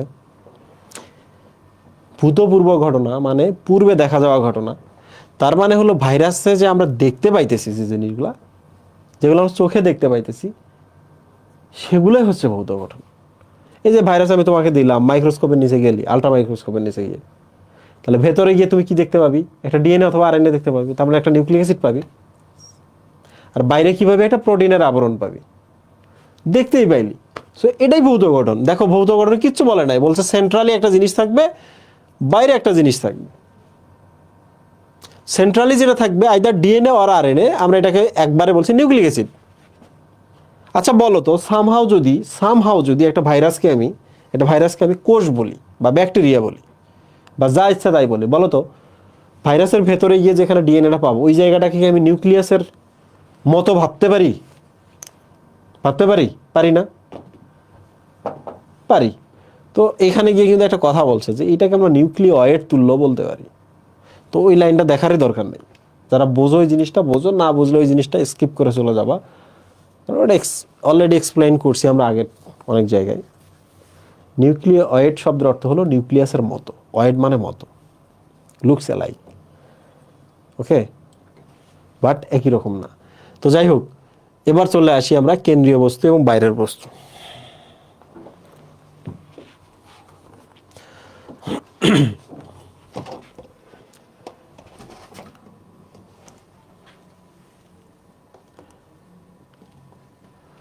আচ্ছা,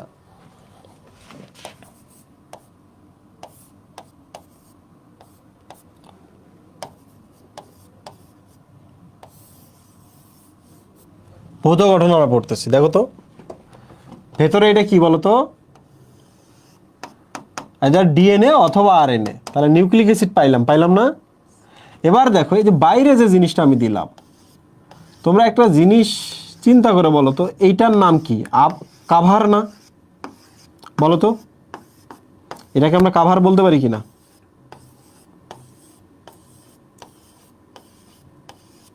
তাহলে এই জিনিসটার নাম, পুরো জিনিসটার নাম হচ্ছে কাভার। এই কাভার থেকে কিন্তু ক্যাপ কথাটা আসে, মনে রাখবা। ক্যাপ মানে কাভার। মাথার উপর আমরা ক্যাপ দিই না? ক্যাপ মানে মাথা, আবার ক্যাপ মানে কাভারও, বুঝছো? তাহলে এবার বলো তো, চারপাশে যে আবরণটা দিলাম, এটা কাভার লাইক না? কাভারের মতো না? কাভারের মতো না, আবরণের মতো না? তাহলে এই জন্য এটাকে বলা হয়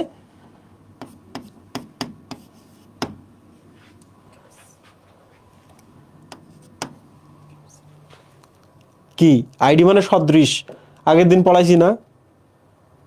পড়াইছি না ক্রোমাটিড, ক্রোমোজোম সদৃশ। তাহলে খেয়াল করছো কেন এটার নাম ক্যাপসিড?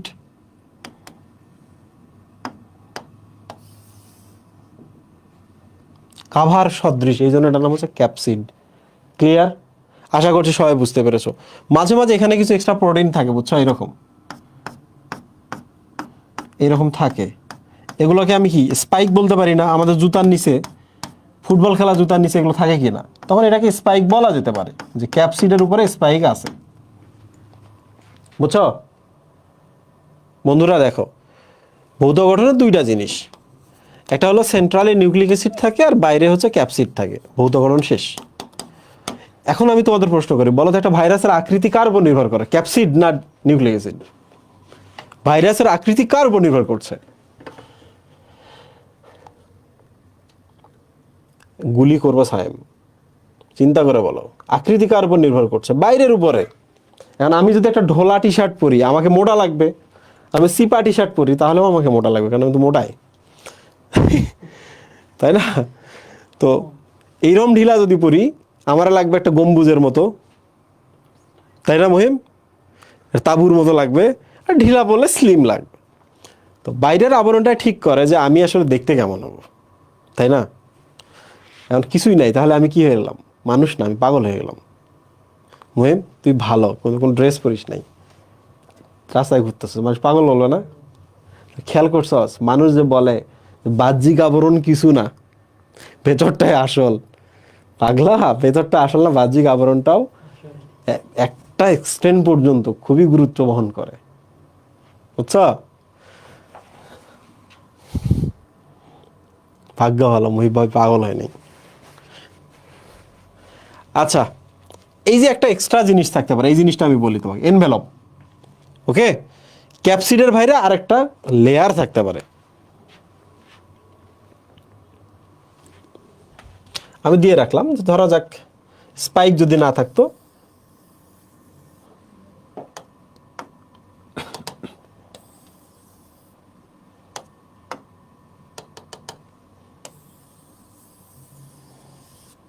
বলো তো এক্সট্রা যদি আরেকটা জিনিস থাকতো, এটার নাম আমি কি দিতাম? এনভেলপ। এটা মনে মনে একটা তথ্য দেই তোমাদের, হ্যাঁ মনে মনে। এই এনভেলপটা কিন্তু ইউজুয়ালি লিপিড এবং প্রোটিন বা লিপিড দ্বারা তৈরি। তোমরা শুধু একবার বলো তো, যে ভাইরাসের এই এক্সট্রা লেয়ারটা আছে, সেই ভাইরাসটা তোমরা একটু চিন্তা করে বলো, যে ভাইরাসে এই যে এক্সট্রা লেয়ার, নিউক্লিক অ্যাসিড এবং ক্যাপসিড তো থাকেই, এক্সট্রা করে একটা এনভেলপ থাকতে পারে যেটা লিপিডে তৈরি। শোনো, আরও একটা $1,000,000 একটা তথ্য দিয়ে দিই। তোমরা বলো তো, যে সকল ভাইরাসে এনভেলপ আছে তাদের মারা সহজ নাকি তাদের এনভেলপ নাই তাদের মারা সহজ? বলো তো, দেখি পারো কিনা। যাদের আছে তাদের মারা সহজ নাকি যাদের নাই তাদের মারা সহজ? সবাই কট খাইছে। আমি চুপ করে তোমাদের বললাম, মনে মনে একটা তথ্য দেই। এই যে দেখো তো, এখানে কি বলছে? লিপিড বলছি না? বলছে কি না? তাহলে এই ভাইরাসটা যদি আমার হাতে আসে আর আমি যে সাবান দিয়ে হাত ধুই, সাবানে কি চর্বি লিপিড গলে যায় কি না? তো ভাইরাসটা তো আরো সহজে মারা যাবে কি না? করোনা ভাইরাসের এরকম এনভেলপ আছে, বুঝছো? এই জন্য করোনা ভাইরাসকে ধুইতে বলছে, সাবান দিয়ে ডিটারজেন্ট দিয়ে ধুইলেও মারা যাবে। পাকিস্তানে কিছু ছিল মনে আছে ওই সময়, 60-70 জন করছে কি, করোনা ভাইরাস যেহেতু ফুসফুসে আছে, ওরা ভাবছে মনে হয় যে অন্য নালীটা মনে হয় ফুসফুসে যায়, ওরা জানে না যে শ্বাসনালী যায় ফুসফুসে। ওরা সবাই স্পিরিট খায় ফেলছে, তাই না? ওরা জানছে যে স্পিরিট দিয়ে হচ্ছে জীবাণু ধ্বংস করা যায়। বুঝছস মহিম? খেয়ে মরি গেছে। তো তথ্য হচ্ছে $1,000,000 ভ্যালু প্রত্যেকটা তথ্যরে। পুরো পৃথিবী এখন চলতেছে তথ্যের উপরে। চ্যাট জিপিটি এআই এসে পুরো চেঞ্জ করে দিছে না? চ্যাট জিপিটি চলে কিভাবে? ইনফরমেশনের উপরে। যত বেশি ডেটা তারে দিবা, যত বেশি ট্রেন করবা ডেটা দিয়ে, ইনফরমেশন দিয়ে, তত বেটার সার্ভিস দিবে। সো এখানে দেখো তো,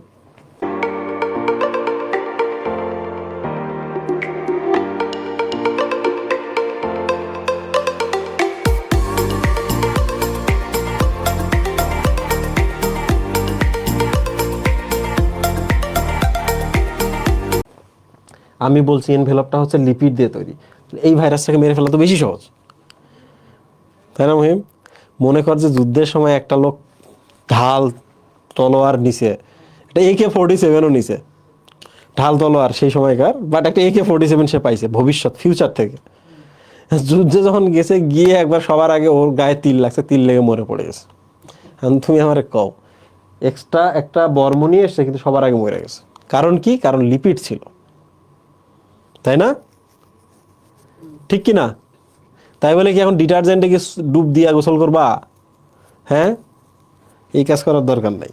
বেশি আবার হাত ধুইও না, বেশি হাত ধোয়া কিন্তু ওসিডি, অবসেসিভ কম্পালসিভ ডিসঅর্ডার রোগ। আমাদের শরীরের যথেষ্ট মেকানিজম আছে ছোটোখাটো জিনিস দূর করে দিবে।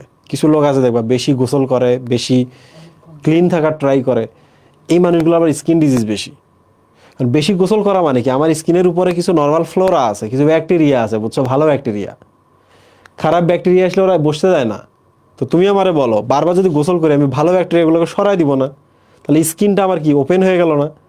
খারাপ ব্যাকটেরিয়া এসে বসে আমার ওখানে ডিজিজ করবে না? তাহলে এই যে বারবার, যেমন সপ্তাহে আমরা 7 দিন সাবান দিয়ে ডলে ডলে গোসল দিই, সপ্তাহে 7 দিন সাবান দিয়ে গোসল দেওয়া ঠিক না। দিনে 4 বার সাবান দিয়ে হাত দেওয়া ঠিক না। কত টাকা হয়ে গেল? সাবান কোম্পানি বলতে আমি তো আগে থেকে বলি, স্যাভলন ডেটলের এগেইনস্টে তো আমি আগে থেকে বলি।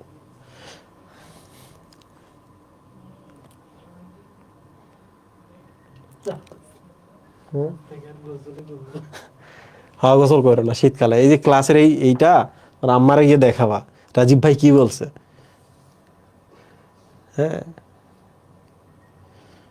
কিছু কিছু ফ্যামিলিতে ওই তোমরা যখন বায়োলজি ক্লাস করো, তোমাদের গার্ডিয়ানরা ক্লাস করে, করতে করতে তারা মাঝে মাঝে হচ্ছে ব্রেন ওয়াশড হয়ে যায়।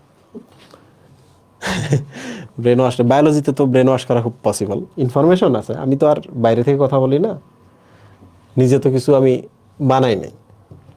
বন্ধুরা, এখন আমরা শুধু একটু কেমিক্যালি দেখি একটু। আচ্ছা, কেমিক্যাল গঠন মানে কি বলো তো? সেম কথা না? ওই ক্যাপসিডটা কি রাসায়নিক পদার্থ দিয়ে তৈরি, ওই নিউক্লিক অ্যাসিডটা কি কেমিক্যাল, আর ওই যে বইয়ের যে এনভেলপটা দেখলাম ওইটা কি কেমিক্যাল, একই না? তাহলে বলো তো, আমি যে নিউক্লিক অ্যাসিডের রাসায়নিক গঠন দেখি, যে একটা ভাইরাসের ভেতরে যে জিনিসটা থাকে তার রাসায়নিক গঠন দেখি, আইদার ডিএনএ আর আরএনএ, রাসায়নিক গঠন শেষ কিনা বলো? শেষ কিনা? আগেরবার বলছি নিউক্লিক অ্যাসিড থাকে মাঝখানে ভৌত গঠনে, এবার এসে বললাম যে ডিঅক্সি রাইবো নিউক্লিক অ্যাসিড থাকে কিংবা রাইবো নিউক্লিক অ্যাসিড থাকে, রাসায়নিকভাবে বললাম, জাস্ট কথাটা চেঞ্জ করলাম ভাষাগত। ক্যাপসিডের কথাটা যদি বলি, বলো তো এবার আমরা বলবো না, আগেরবার বলছিলাম না যে বাইরে একটা প্রোটিনের আবরণ থাকে, এবার কি বলবো? যে বাইরে যে আবরণটা প্রোটিন দিয়ে তৈরি। সরি, গতবার কি বললাম? যে বাইরে একটা আবরণ থাকে, এর নাম ক্যাপসিড। কিন্তু এবার আমি রাসায়নিক গঠনকে বলবো যে বাইরে একটা আবরণ থাকে, সেটা প্রোটিন দিয়ে তৈরি, ক্যাপসিডটা প্রোটিন দিয়ে তৈরি। এবং ক্যাপসিডের প্রত্যেকটা খণ্ডকে বলা হয় ক্যাপসোমিয়ার। কি বলে? এই যে দেখো গোল গোল গোল গোল পুচকি পুচকি জিনিসগুলোর নাম হচ্ছে ক্যাপসোমিয়ার। দেখি তোমরা পারো কিনা। ক্যাপসো মানে ক্যাপসিড, আর মিয়ার মানে কি বলো? কেন ক্যাপসোমিয়ার বলছে বলো?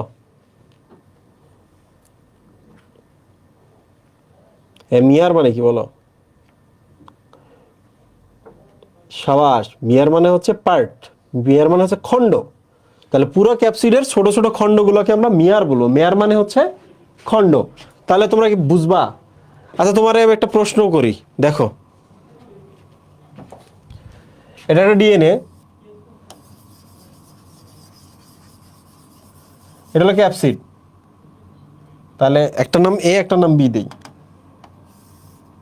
এ আর এটার নাম হচ্ছে বি। কোশ্চেন শোনো, বলো তো এই দুইটার মধ্যে কোনটা রোগ সৃষ্টি করে? বলো, চিন্তা ভাবনা করে বলো, কোনটা রোগ সৃষ্টি করে?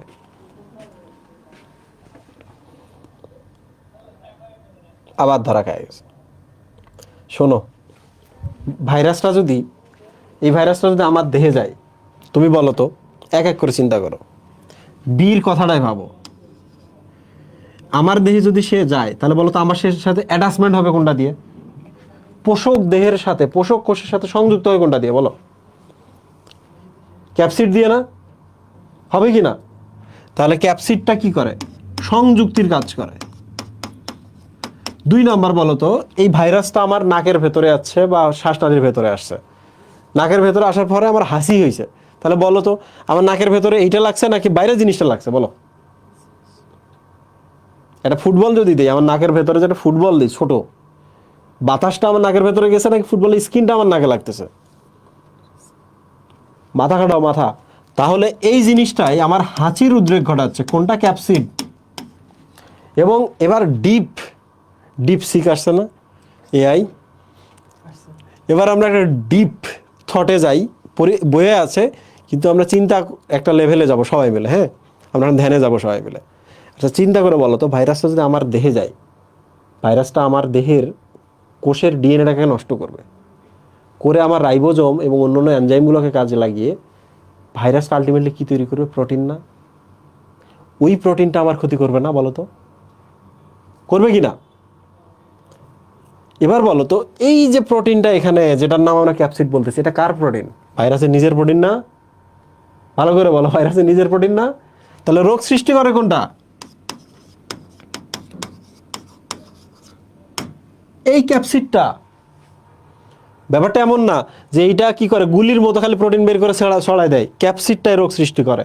কারণ ওইটাই হলো সেই প্রোটিন, যে প্রোটিন দিয়ে, যে প্রোটিনটা তৈরির জন্য ভাইরাস ভেতরে যায়, বুঝছো? এইটাই হলো সেই প্রোটিন। তাহলে এবার আমি তোমাদের প্রশ্ন করি, একটা কোষের ভেতরে ঢুকে সে অনেক প্রোটিন তৈরি করলো, করে ওই কোষের ভেতরে পরিবেশ নষ্ট করলো, বলো তো কোন প্রোটিনের কথা বলছে? ক্যাপসিডের প্রোটিনের কথা বলছে, তাই না? এবার বলো তো, ওজন অনেকগুলো সংখ্যা বাড়াবে, কোষের মধ্যে ছড়িয়ে যাবে, আমার রোগ হবে। কোষের মধ্যে যখন ছড়িয়ে যাবে, চারপাশে ছড়িয়ে যাবে, রক্তে ছড়িয়ে যাবে, তোমরা এবার আমাকে বলো কোনটা ছড়াচ্ছে? ভেতরেরটা তো ভেতরে থেকে যাচ্ছে, আলটিমেটলি এই প্রোটিনটাই ছড়াচ্ছে না, বিভিন্ন জিনিসের সাথে লাগতেছে না? তাহলে রোগ সৃষ্টি কে করবে? এ করবে। তাহলে বুঝছো, ভেতরে মাস্টার মাইন্ড, ভেতরে সে বৈশা আছে, সে এগুলো ক্রিয়েট করছে এবং এগুলো রোগ সৃষ্টি করতেছে। এবার বলো, তোমরা প্রথমে যখন সবাই মিলে একবারে শেয়ালের পালের মধ্যে হুক্কাও একজন ডাক দিছে, সবাই ডাক দেওয়া শুরু করছো, এখন দেখো তো কোনো জিনিস কি এতে গেছে? বলো, হাঁচির উদ্রেক কোনটা ঘটায়, পোষকদের সাথে কোনটা সংযুক্ত হতে হেল্প করে, কোনটা আমাদের রোগ সৃষ্টি করে, পাইছো?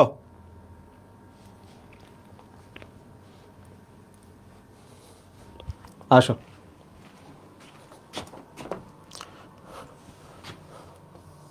এই যে দেখো এখানে লিখছে সর্দি জ্বর এটি হাঁচির উদ্রেক ঘটে। এই যে দেখছো অ্যান্টিজেন হিসাবে কাজ করে। অ্যান্টিজেন মানে কি বলতো? ফরেন বডি না? এটা আমার শরীরের অংশ, বাইরের জিনিস।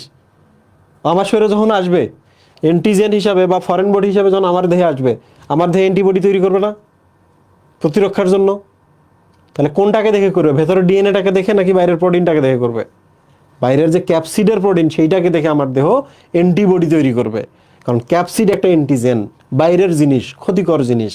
ওকে, লাস্ট পার্ট, বহিস্থ আবরণ। এই যে দেখো বিভিন্ন জায়গায় বলছে এটা লিপিডের তৈরি কিংবা লিপোপ্রোটিনের তৈরি, একে বলা হয় পেপলোমিয়ার। বুঝতেই পারতেছো?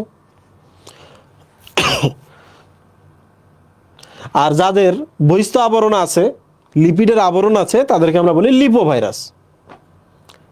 ওকে, তাহলে আমি বললাম করোনা ভাইরাসের একটা আবরণ আছে। তোমরা আমাকে বলো তো, করোনা ভাইরাস একটি লিপো ভাইরাস না? কারণ লিপিডের একটা এনভেলপ আছে, এনভেলপ মানে কি? খাম, এক্সট্রা একটা আবরণ,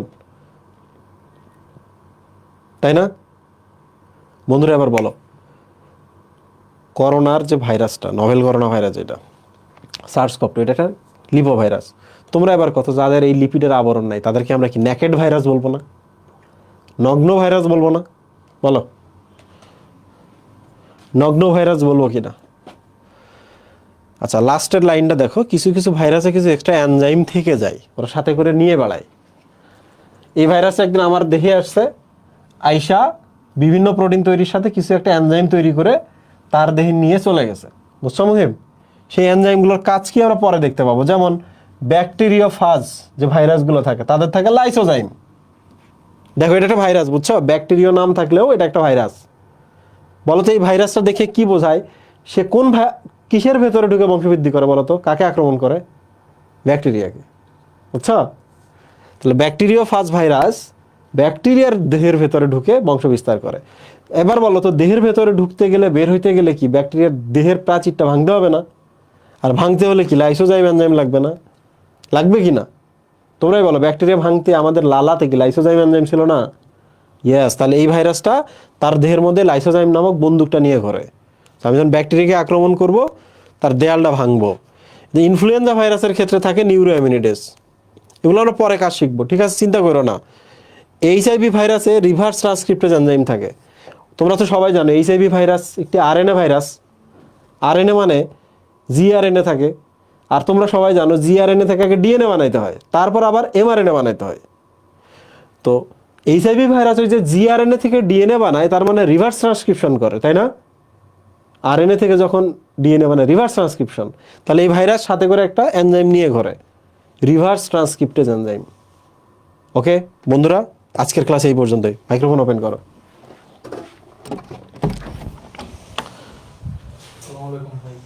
হ্যাঁ নাবিল, ভালো আছে, আসো।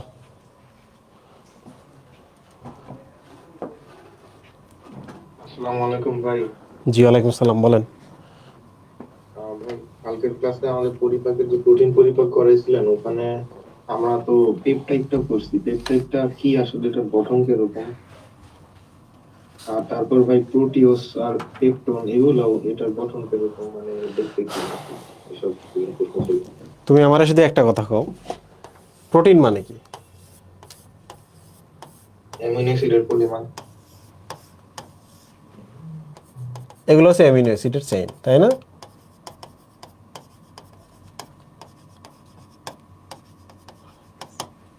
বুঝতে পারছো, এটা একটা কি বিশাল একটা অ্যামিনো অ্যাসিডের চেইন। এটা যখন এই যে পেঁচায় একটা ঢোপ হয়, বুঝছো, 3D রূপ নেয়, তখন প্রোটিন বলে। এটা কিন্তু প্রোটিন না, মাথায় রাখবা। যত বড় যত বড় অ্যামিনো অ্যাসিডের চেইন হোক না কেন, মনে রাখবা এটা প্রোটিন না, এটা পলিপেপটাইড। ওকে, তো এইটা যখন এই সেম জিনিসটা যখন এইরকম পেঁচায় আর কি, 3D রূপ নেয় একটা, এরকম পেঁচায়, সো দিস ইজ প্রোটিন। ওকে, আচ্ছা খেয়াল করে দেখো, ফার্স্ট অ্যামিনো অ্যাসিডটা আর এই অ্যামিনো অ্যাসিডটা পরস্পরের সাথে একটা বন্ধন ক্রিয়েট করে, দেখছো? জি, এইটার নামই হচ্ছে পেপটাইড বন্ধন। পেপটাইড বন্ধন। ক্লিয়ার? জি, এখন প্রশ্ন হচ্ছে, এটা ডাইপেপটাইড নাকি মোনোপেপটাইড? বলো তো কি এটা? এটা তো মনোপেপটাইড। ব্যাপারটা আসলে এইভাবে হয় না, বুঝছো? একটা বন্ধন ক্রিয়েট করতে এই না, এই ডাই দ্বারা হচ্ছে অ্যামিনো অ্যাসিডের নাম্বার ডিরেক্ট করে, বুঝছো? ডাই দ্বারা অ্যামিনো অ্যাসিডের সংখ্যা বোঝায়, আর পেপটাইড দ্বারা বোঝায় একটা বন্ধন। তাহলে এবার বলো আমাকে, ট্রাইপেপটাইড বলতে আমরা কয়টা পেপটাইড বন্ধন আর কয়টা অ্যামিনো অ্যাসিড থাকে? তিনটা অ্যামিনো অ্যাসিড থাকে। ডাইপেপটাইড না ট্রাইপেপটাইড? ট্রাই। ট্রাইপেপটাইডে 3টা অ্যামিনো অ্যাসিড থাকবে, আর পেপটাইড বন্ধন কয়টা থাকবে? দুইটা থাকবে। সাবাস। তো আশা করছি যে কোনো মোমেন্টে তুমি যখন এটাকে ভাঙা শুরু করো, একবার শেষের দিকে কিন্তু তুমি ডাইপেপটাইড পাও, বুঝছো? যে আমি এটা যদি ভাঙি, তাহলে আমি অ্যামিনো অ্যাসিড পাচ্ছি দুইটা। আর এর থেকে আরেকটু যদি বড় হইতো, তাহলে আমি কি ট্রাইপেপটাইড পাইলাম কি না? জি, তাহলে আমি এখন কোন এনজাইম ব্যবহার করব? ট্রাইপেপটাইডেস। ট্রাইপেপটাইডেজ এনজাইম ব্যবহার করব, রাইট? আর এইটা যখন অনেক বড় হবে, তখন আমি কোন এনজাইম ব্যবহার করব? পলিপেপটাইডেস। পলিপেপটাইডেজ বলে কোনো এনজাইম নাই। কারণ এটা যখন অনেক বড় হয়, আলটিমেটলি এটা কিন্তু অনেক বড় থাকে না, তখন এটা বাধ্য হয়ে এরকম গুছানো থাকে, পেঁচাইতে হয়। তাহলে বলো, পলিপেপটাইডেজ এনজাইম পাবো আমরা? তুমি জাস্ট এইভাবে ভাবো যে অনেক বড় একটা চেইনকে আমি তো কোষের ভেতরে বা শরীরের ভেতরে রাখতে পারবো না, গুছাই এরকম দলা করে রাখি। বলো, পলিপেপটাইড পাবো নাকি প্রোটিন আকারে পাবো, একটু পেঁচানো অবস্থায় পাবো? প্রোটিন আকারে। হ্যাঁ, মানে এইটা পাবো না, আমরা সবসময় যে ওইটা পাবো। এবার তুমি আমারে বলো তো, এখানে আমি তোমাকে একটা প্রোটিন দিলাম, এটা যদি ভাঙি মোটামুটি এইরকম ছোট কিছু পাবো কিনা? জি, এগুলো যখন ধীরে ধীরে ভাঙবো, তখনই এই যে ট্রাইপেপটাইডেস পাবো, ট্রাইপেপটাইড পাবো কিনা? জি। তাহলে সিকোয়েন্সটা এইভাবে দেখো, প্রথমটা হচ্ছে প্রোটিন। হুম, এই প্রোটিন। এই দুইটার মধ্যে যে কোনো একটা, মানে স্মলার প্রোটিনগুলোকে আমরা প্রোটিওজ বা পেপটন বললাম। জি, জি, বুঝতে পারছি। আরো ছোট যখন পাবো, তখন আলটিমেটলি ওই যে অলিগোপেপটাইড বা হচ্ছে ট্রাইপেপটাইড বা ডাইপেপটাইড। জাস্ট একটা সিকোয়েন্স। এখন পেপটনটা নাকি প্রোটিওসটা আগে আসে, ঠিক কতটুকু ছোট বড় এটা নিয়ে আমি পরে আরেকদিন ক্লাসে কথা বলবো, একটু আমি পরে জানাবো এটা ডিটেইল। আচ্ছা, তুমি কি গুগল করছো নাকি? করতেছি। মনোপেপটাইড বলে কিছু নাই, বলো। আসসালামু আলাইকুম স্যার। ওয়ালাইকুম সালাম। স্যার পরিব্যক্তি আর প্রকরণ এই দুইটা আরেকবার বুঝিয়ে দিন। আচ্ছা তুমি আমারে বলো তো,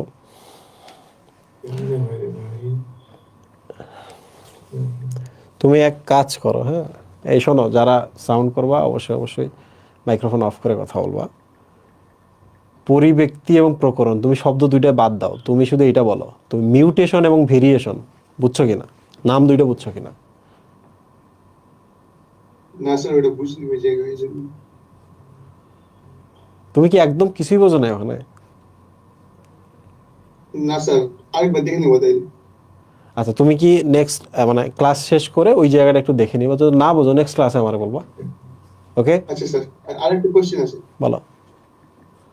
স্যার। এই অণুজীব যেগুলো এগুলো তো অনেকগুলো অনেকখানি প্রাণীর মতো আচরণ করছে, কোথায় তো প্রাণী? এটা হ্যাঁ বলো। তো এটা জুলজিতে রাখলো না কেন, বোটানিতে কেন? ভালো কথা বলছো। তুমি আমারে কও যে চ্যাপ্টারের নাম হচ্ছে অণুজীব, মানে ছোট ছোট যে প্রাণগুলো আছে এগুলো নিয়ে আমরা একটা জায়গায় কথা বলবো, তাই না? জি তো এই চ্যাপ্টারটা পুরোটাই আগে জুলজিতে ছিল আমাদের সময়, কিছু বুঝছো? জি পরবর্তীতে এখানে পাঠাই দিছে, কেন পাঠাই দিছে আমি বলি। এখানে যে ব্যাকটেরিয়া আছে, ব্যাকটেরিয়ায় কোষ প্রাচীর আছে, তাহলে ব্যাকটেরিয়া কি উদ্ভিদ না প্রাণী? উদ্ভিদের মতো। ইয়েস, উদ্ভিদের মতো। আবার ভাইরাস যে আছে, ভাইরাসটা কি উদ্ভিদ প্রাণী কোনোটাই তো না। জি ওর মাইক্রোফোন অফ করে দাও। আচ্ছা, সো ব্যাকটেরিয়াটাকে আমরা উদ্ভিদে পাঠাইতে পারতেছি, একটা লজিক্যাল গ্রাউন্ড আছে। তাহলে ব্যাকটেরিয়াকে যদি আমরা পাঠাই ওখানে বাধ্য যদি থাকি, তাহলে আমরা ব্যাকটেরিয়ার সাথে সাথে চেষ্টা করবো যে ভাইরাসটা যেহেতু উদ্ভিদও হচ্ছে না প্রাণীও হচ্ছে না, তাহলে ওকে আমরা সরাসরি ওর সাথে পাঠিয়ে দিলাম। তো দুইটা ছোট ছোট জীব তুমি যদি ওখানে পাঠিয়ে দিচ্ছ, তাহলে ম্যালেরিয়াটাকে সাথে সাথে আচরণ জাস্ট অ্যাটাচ করে নিলা, যে তিনটা আমরা একই জায়গায় আলোচনা করবো। সো তুমি এই চ্যাপ্টারটা পড়তেছো, এর মানে এই না যে এটা উদ্ভিদ বিজ্ঞানেই পড়তে হবে, এটা কমপ্লিটলি একটা ডিফারেন্ট চ্যাপ্টার। এখানে যে তিনটা জিনিস দেখতেছো, ভাইরোলজি বলে আলাদা একটা সাবজেক্ট আছে, ব্যাকটেরিওলজি একটা সাবজেক্টই আছে, এবং এই যে প্যারাসাইটোলজি যেটা শেষে যেটা আমরা পড়বো, এইটা নিয়ে আলাদা একটা সাবজেক্ট আছে। জাস্ট আমরা একটা জায়গায় আলোচনা করছি। আসসালামু আলাইকুম ভাইয়া। ওয়ালাইকুম সালাম, বলো। ভাইয়া আমি হচ্ছে যে এই কোর্সে নতুন এনরোল করছি, আমার হচ্ছে যে এই চ্যাপ্টার দিয়ে শুরু, তো এখন হচ্ছে যে অন্য কোনো চ্যাপ্টারের বেসিক নলেজ লাগবে নাকি, বা আমাকে এই সম্পর্কে কিছু একটু বলতেন। ও আচ্ছা, ঠিক আছে। তোমার প্রশ্ন, নলেজটা কমপ্লিট তোমার বললি, প্রশ্ন। আমি কেবল শুরু করলাম এইরকম। আচ্ছা, তুমি আজকে ক্লাস করছো, ক্লাস করার সময় কোনো কিছু বুঝছো না, একদমই বোঝো নাই? আরএনএ তারপরে ডিএনএ এগুলোর হচ্ছে যে এমআরএনএ টিআরএনএ এগুলা সম্পর্কে একটু মানে এগুলো আমি জানতাম না। মানে নামগুলো আজকে শুনছো, শোনার পর ওই মোমেন্টে ওইটুকু বুঝছো কিনা যতটুকু আমি পড়াইছি? বুঝছি, বাট হচ্ছে যে ওগুলা সম্পর্কে আপনার হচ্ছে ডিটেলসে জানা নাই। আমি কি আজকে ডিটেল আলোচনা করছি পাগলা? তুমি না, তো, একটু অন্য কোনো চ্যাপ্টারের নলেজ লাগবে নাকি একটু জানার ইচ্ছা ছিল।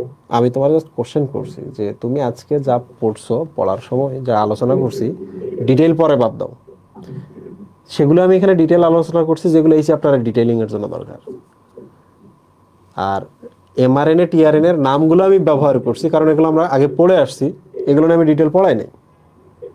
তাহলে কোশ্চেন হলো যে তুমি যখন যে চ্যাপ্টার পড়বা বা যেদিন যে ক্লাস করবা, তুমি এক কাজ করো, তুমি আজ থেকে 6 মাস পরে আমার একটা ক্লাসে জয়েন করো, ওই ক্লাসটাই শুধু দেখো, দেখবা যে আমি আগের পরের থেকে তেমন ইনফরমেশন নিয়ে আসি না, আনি কোরিলেট করি, কিন্তু ওই দিন আইসা আমি আবার ওই ইনফরমেশনটা আবার পড়াই দিই।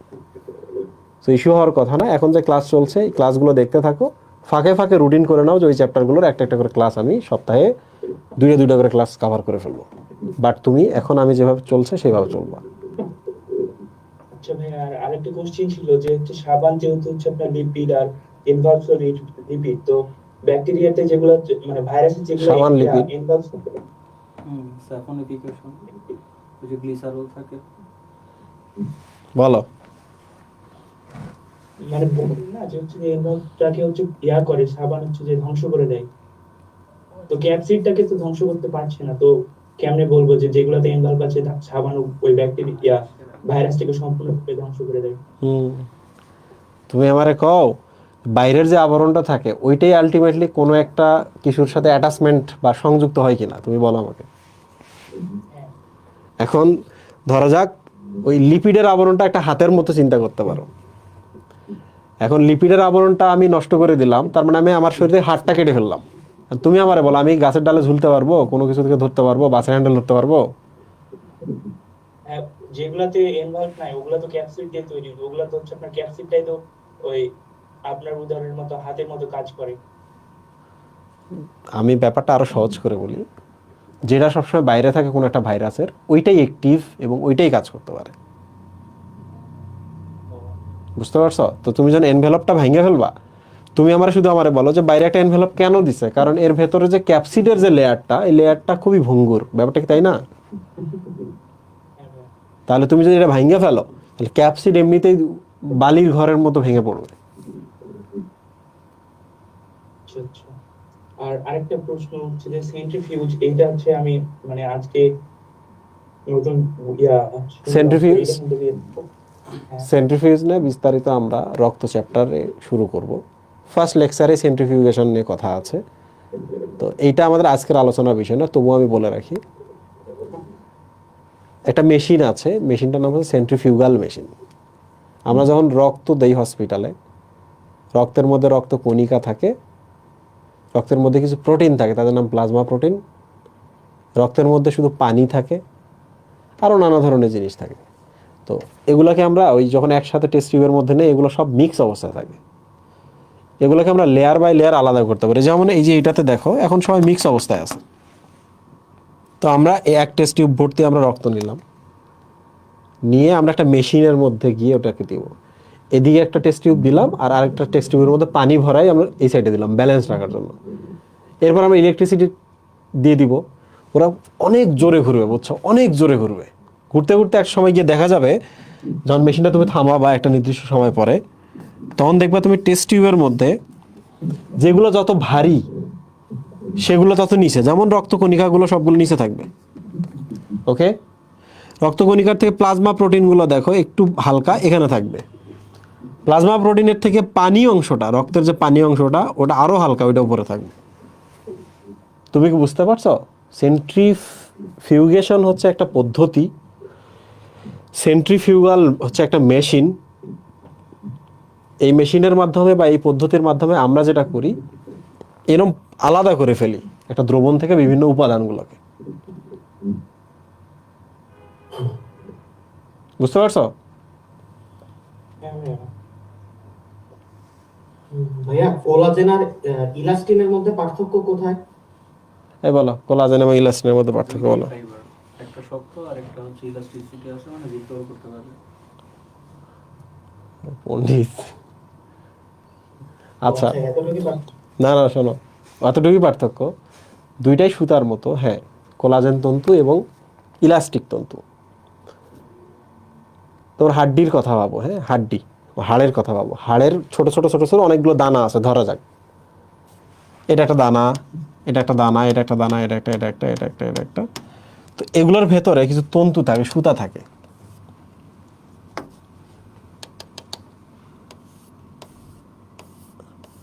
তুমি আমারে বলো তো, সবগুলোকে দানা কে তারা একসাথে করে রাখতেছে না, কোথাও যাইতে দিচ্ছে? না, যাইতে দিচ্ছে না। তাহলে চারটা ছবিকে একসাথে করা মানে কি? কোলাজ করা না? জি। ফটো কোলাজ করা। ঠিক তেমনি অনেকগুলো দানা বা অনেকগুলো উপাদানকে আমরা কি এই সুতাগুলোর মাধ্যমে একসাথে রেখে দিলাম। তাহলে এই সুতাগুলোর নাম কি তন্তু বলো তো?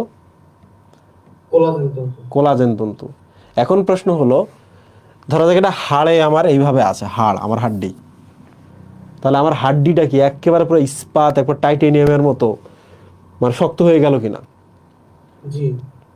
কিন্তু টাইটেনিয়ামের মতো শক্ত বা এই ধরনের কিছু হয়ে গেলে একটা পসিবিলিটিস আছে, হাড়ে যদি আমি হালকা ধাক্কা দিই, কোনো কারণে যদি একটু বেন্ড করার ট্রাই করি, হাড় মট করে ভেঙে যাবে, যাবে কিনা? হ্যাঁ। তাহলে আমার হাড়, আমার হাড্ডিকে যদি অল্প একটু হলেও ইলাস্টিক করতে পারি, হাড়টা এরকম একটু ধাক্কা দিয়ে হাড়টা একটু বাঁকা হয়ে আবার সোজা হয়ে গেল, তাহলে তুমি আমাকে বলো এই হাড়টা কি স্বাভাবিকের থেকে টিকে থাকার ক্ষমতা বেশি কিনা? জি, বেশি। তাহলে আমি যে হাড়ের মধ্যে অন্য কোনো ফাইবারও দেই, এটার মধ্যে যে ওরা শক্ত করতেছে, আমি আরও কিছু ফাইবার দিলাম, এই ফাইবারগুলোর জন্য হাড়টা একটু ইলাস্টিক হইলো একটু। যেমন আমাদের স্কিনটা দেখো, টান দিলাম বড় হচ্ছে, ছেড়ে দিচ্ছি আবার আগের মতো হচ্ছে, এদিকে নিয়ে এসছি ছেড়ে দিলাম আগের মতো হয়ে যাচ্ছে। সো কোলাজেন হাড়টিতেই থাকে এগুলা। সব জায়গায় থাকে, হাড়ে থাকে, স্কিনে থাকে, দাঁতে থাকে, আইসে থাকে। ব্লাড ভেসেল দুইটাই আর কি থাকে তাহলে। ইয়েস, দুইটাই থাকে। এবার তুমি বুঝছো, কোলাজেনের কাজ হচ্ছে উপাদানগুলোকে একসাথে ধরে একটা শেপ তৈরি করা, আর জি।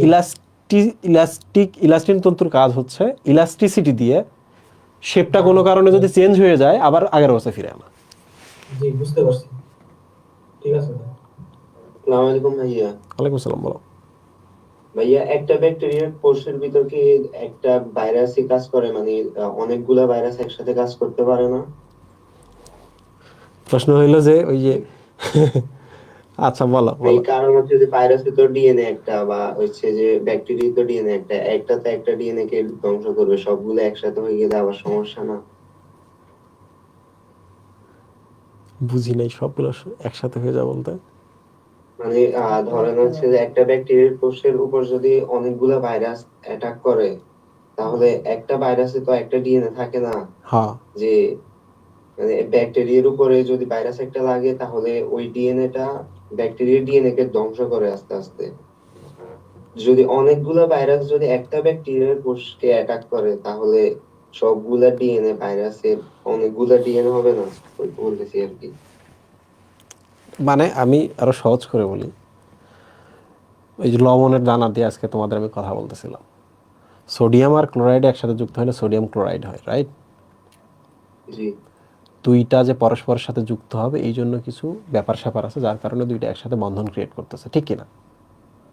জি। এখন কোশ্চেন হচ্ছে, আচ্ছা কমপ্লেক্সিটিতে যাইতেছি। চমৎকার প্রশ্ন করে। কে এরা? নেক্সট ইয়ারের মেডিকেল ফার্স্ট সেকেন্ড তুমি দেখবা এখান থেকে আসবে। না, আজকে কোশ্চেনগুলো দেখলাম অস্থির। এরা প্রত্যেক দিন সেম কাজ করে এরা। মানে এইসব কোশ্চেন শুনলে তো আমি ভালো লাগতেছে। ঝাড়ি টাড়ি দিতাম আর কি, বাট আমি খুব এনজয় করি আর কি। বহুদিন পর আমি পড়াইতে খুব মজা পাইতেছিলাম। আমি ভাবছিলাম যে তোমাদের পড়ায় আর পড়াবো না। এখন আমি কি করবো এত সময় ফ্রি থেকে? তোমাদের কি ছোট ভাই নাই যার জন্য তোমরা আমার রিকোয়েস্ট করবো না রাজীব ভাই পড়ান?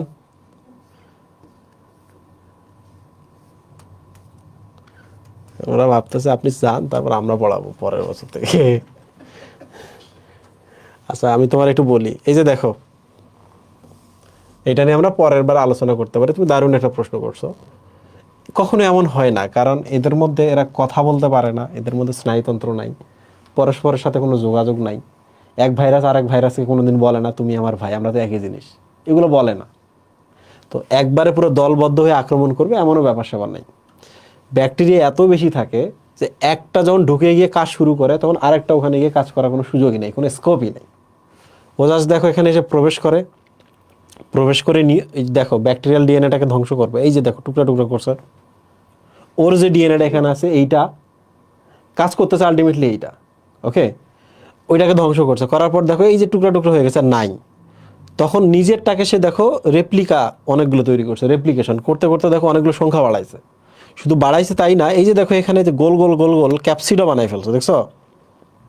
ক্যাপসিড বানাইছে, ঠ্যাং বানাইছে, কলার বানাইছে, আরো নানা কিছু বানাইছে। বানানোর পর দেখো এই যে এখানে আবার অ্যাসেম্বল হইতেছে, সবগুলো একসাথে হয়ে যুক্ত হয়ে ওই সেম ধরনের ভাইরাস হইতেছে। কোশ্চেন এই যে 10টা আক্রমণ করে 10টা এসে 10টা কাজ করতে পারবে, যে আগে করবে সেই কাজ শুরু করবে, ব্যাপারটা এরকম।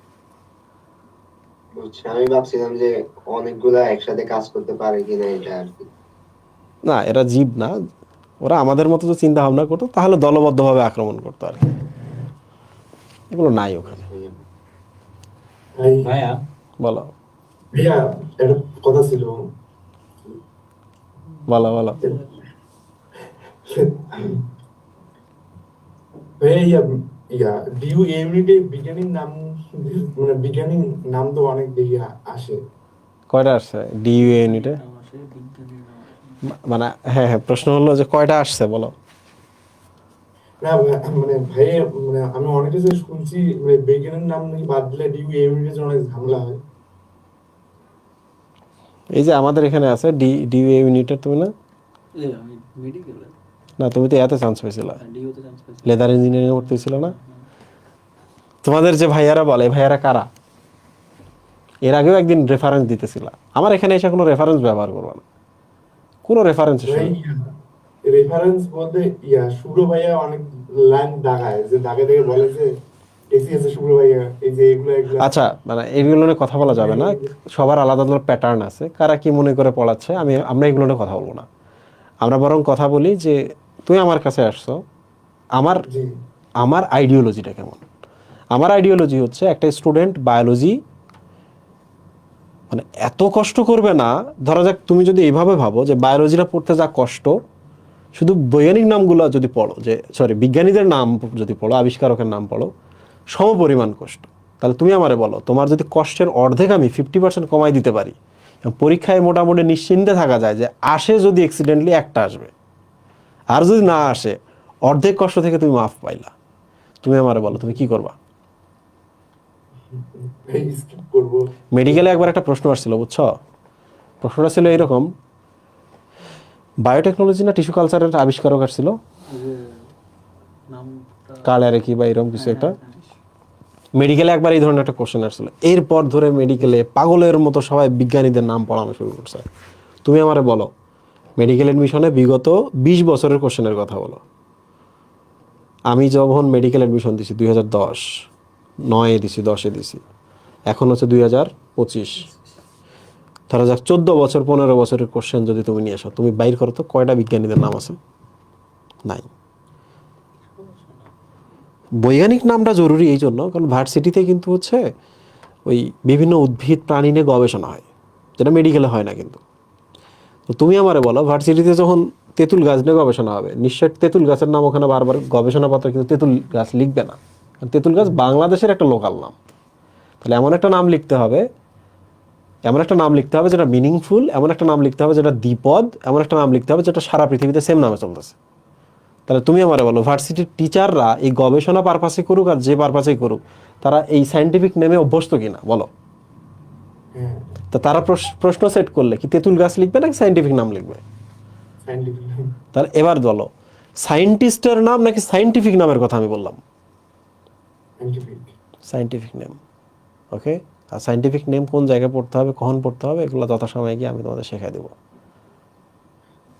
ভাইয়া আসলে মানে আমি বলতে চাচ্ছি, মানে আসলে যে ইউনিটটা আছে না, মানে মানে এখানে মানে এই ইউনিটের জন্য কিভাবে প্রিপারেশন নেব, মানে শুধু unit, due unit, not medical. সাইকোলজিটা একটু চেঞ্জ জানা উচিত। কিয়া দেখেন ওরা এই যে ওই ছেলেটা যে কথা বলতেছে, হুম। ও অনেক ফোকাস করতেছে হচ্ছে বৈজ্ঞানিক নাম, সাল, হুম। বিজ্ঞানী।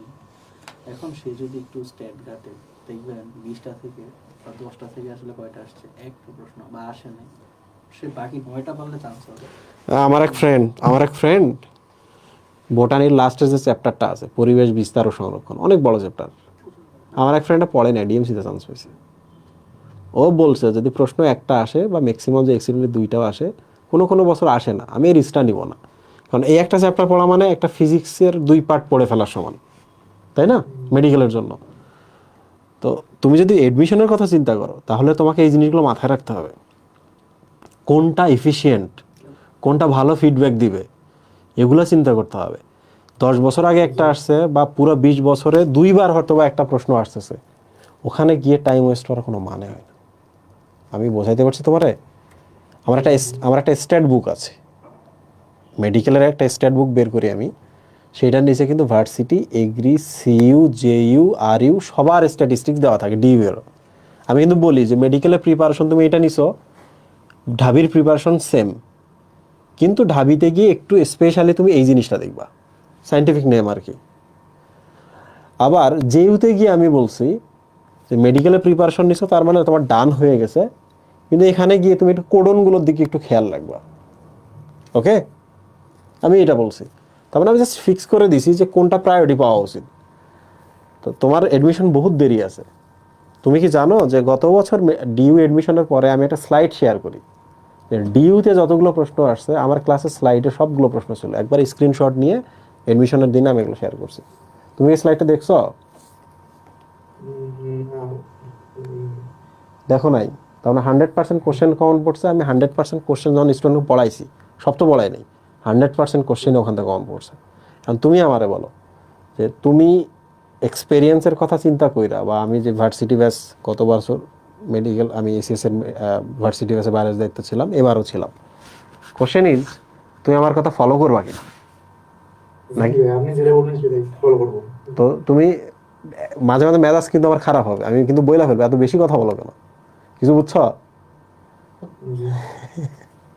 চোখে ঠুলি পরাবা। ঠুলি হচ্ছে এটা পাইপের মতো আর কি, গরুকে পরায়, বুঝছো? যারা হালের গরু তাদেরকে ঠুলি পরাইলে একটা সুবিধা, ঠুলি দিয়ে সোজা দেখা যায়, বামেও দেখা যায় না, ডানেও দেখা যায় না। তো আমার স্টুডেন্টরা হবে এইরকম, আমি যেদিকে দেখাবো সোজা দেখবে, ডানে বামে কোনো দিকে তাকাবে না, ঠুলি পরাবা। বুঝো নাই? হ্যাঁ সো অনেকের অনেক ধরনের প্যাটার্ন থাকে, হ্যাঁ, এটা খারাপ না। যেমন আমি কনসেপ্ট পড়াই, সবাই কনসেপ্ট, কেউ পড়ায় না বাংলাদেশে কনসেপ্ট, জি কেউ পড়ায় না, নট এ সিঙ্গেল ওয়ান বাংলাদেশে, অনলাইনে এবং অফলাইনে। এবং খুব ইন্টারেস্টিং ব্যাপার, যে কনসেপ্ট পড়ায় বেশিরভাগই আমার স্টুডেন্ট, যারা তোমরা যাদেরকে টিচার বলো, আইদার আমার স্টুডেন্ট হলে আমার কোর্সে আছে, যাদেরকে তোমরা টিচার বলো, যদি একটু হলেও কনসেপ্ট পড়ায়, এটা মাথায় রাখবা। এবং সামনে দেখবা যখন তারা নিজেরাই বলবে, তখন বুঝতে পারবা যে তোমরা যাদেরকে ফলো করো তাদের অনেকেই আছে যারা আমার আইদার কোর্সে, তারা আমার স্টুডেন্ট। তো কোশ্চেন ইজ, আমি যখন পড়াবো তখন কনফিউজড হওয়া যাবে না, আস্থা রাখলে এভাবেই রাখতে হবে, ভাই বলছে, বুঝো নাই?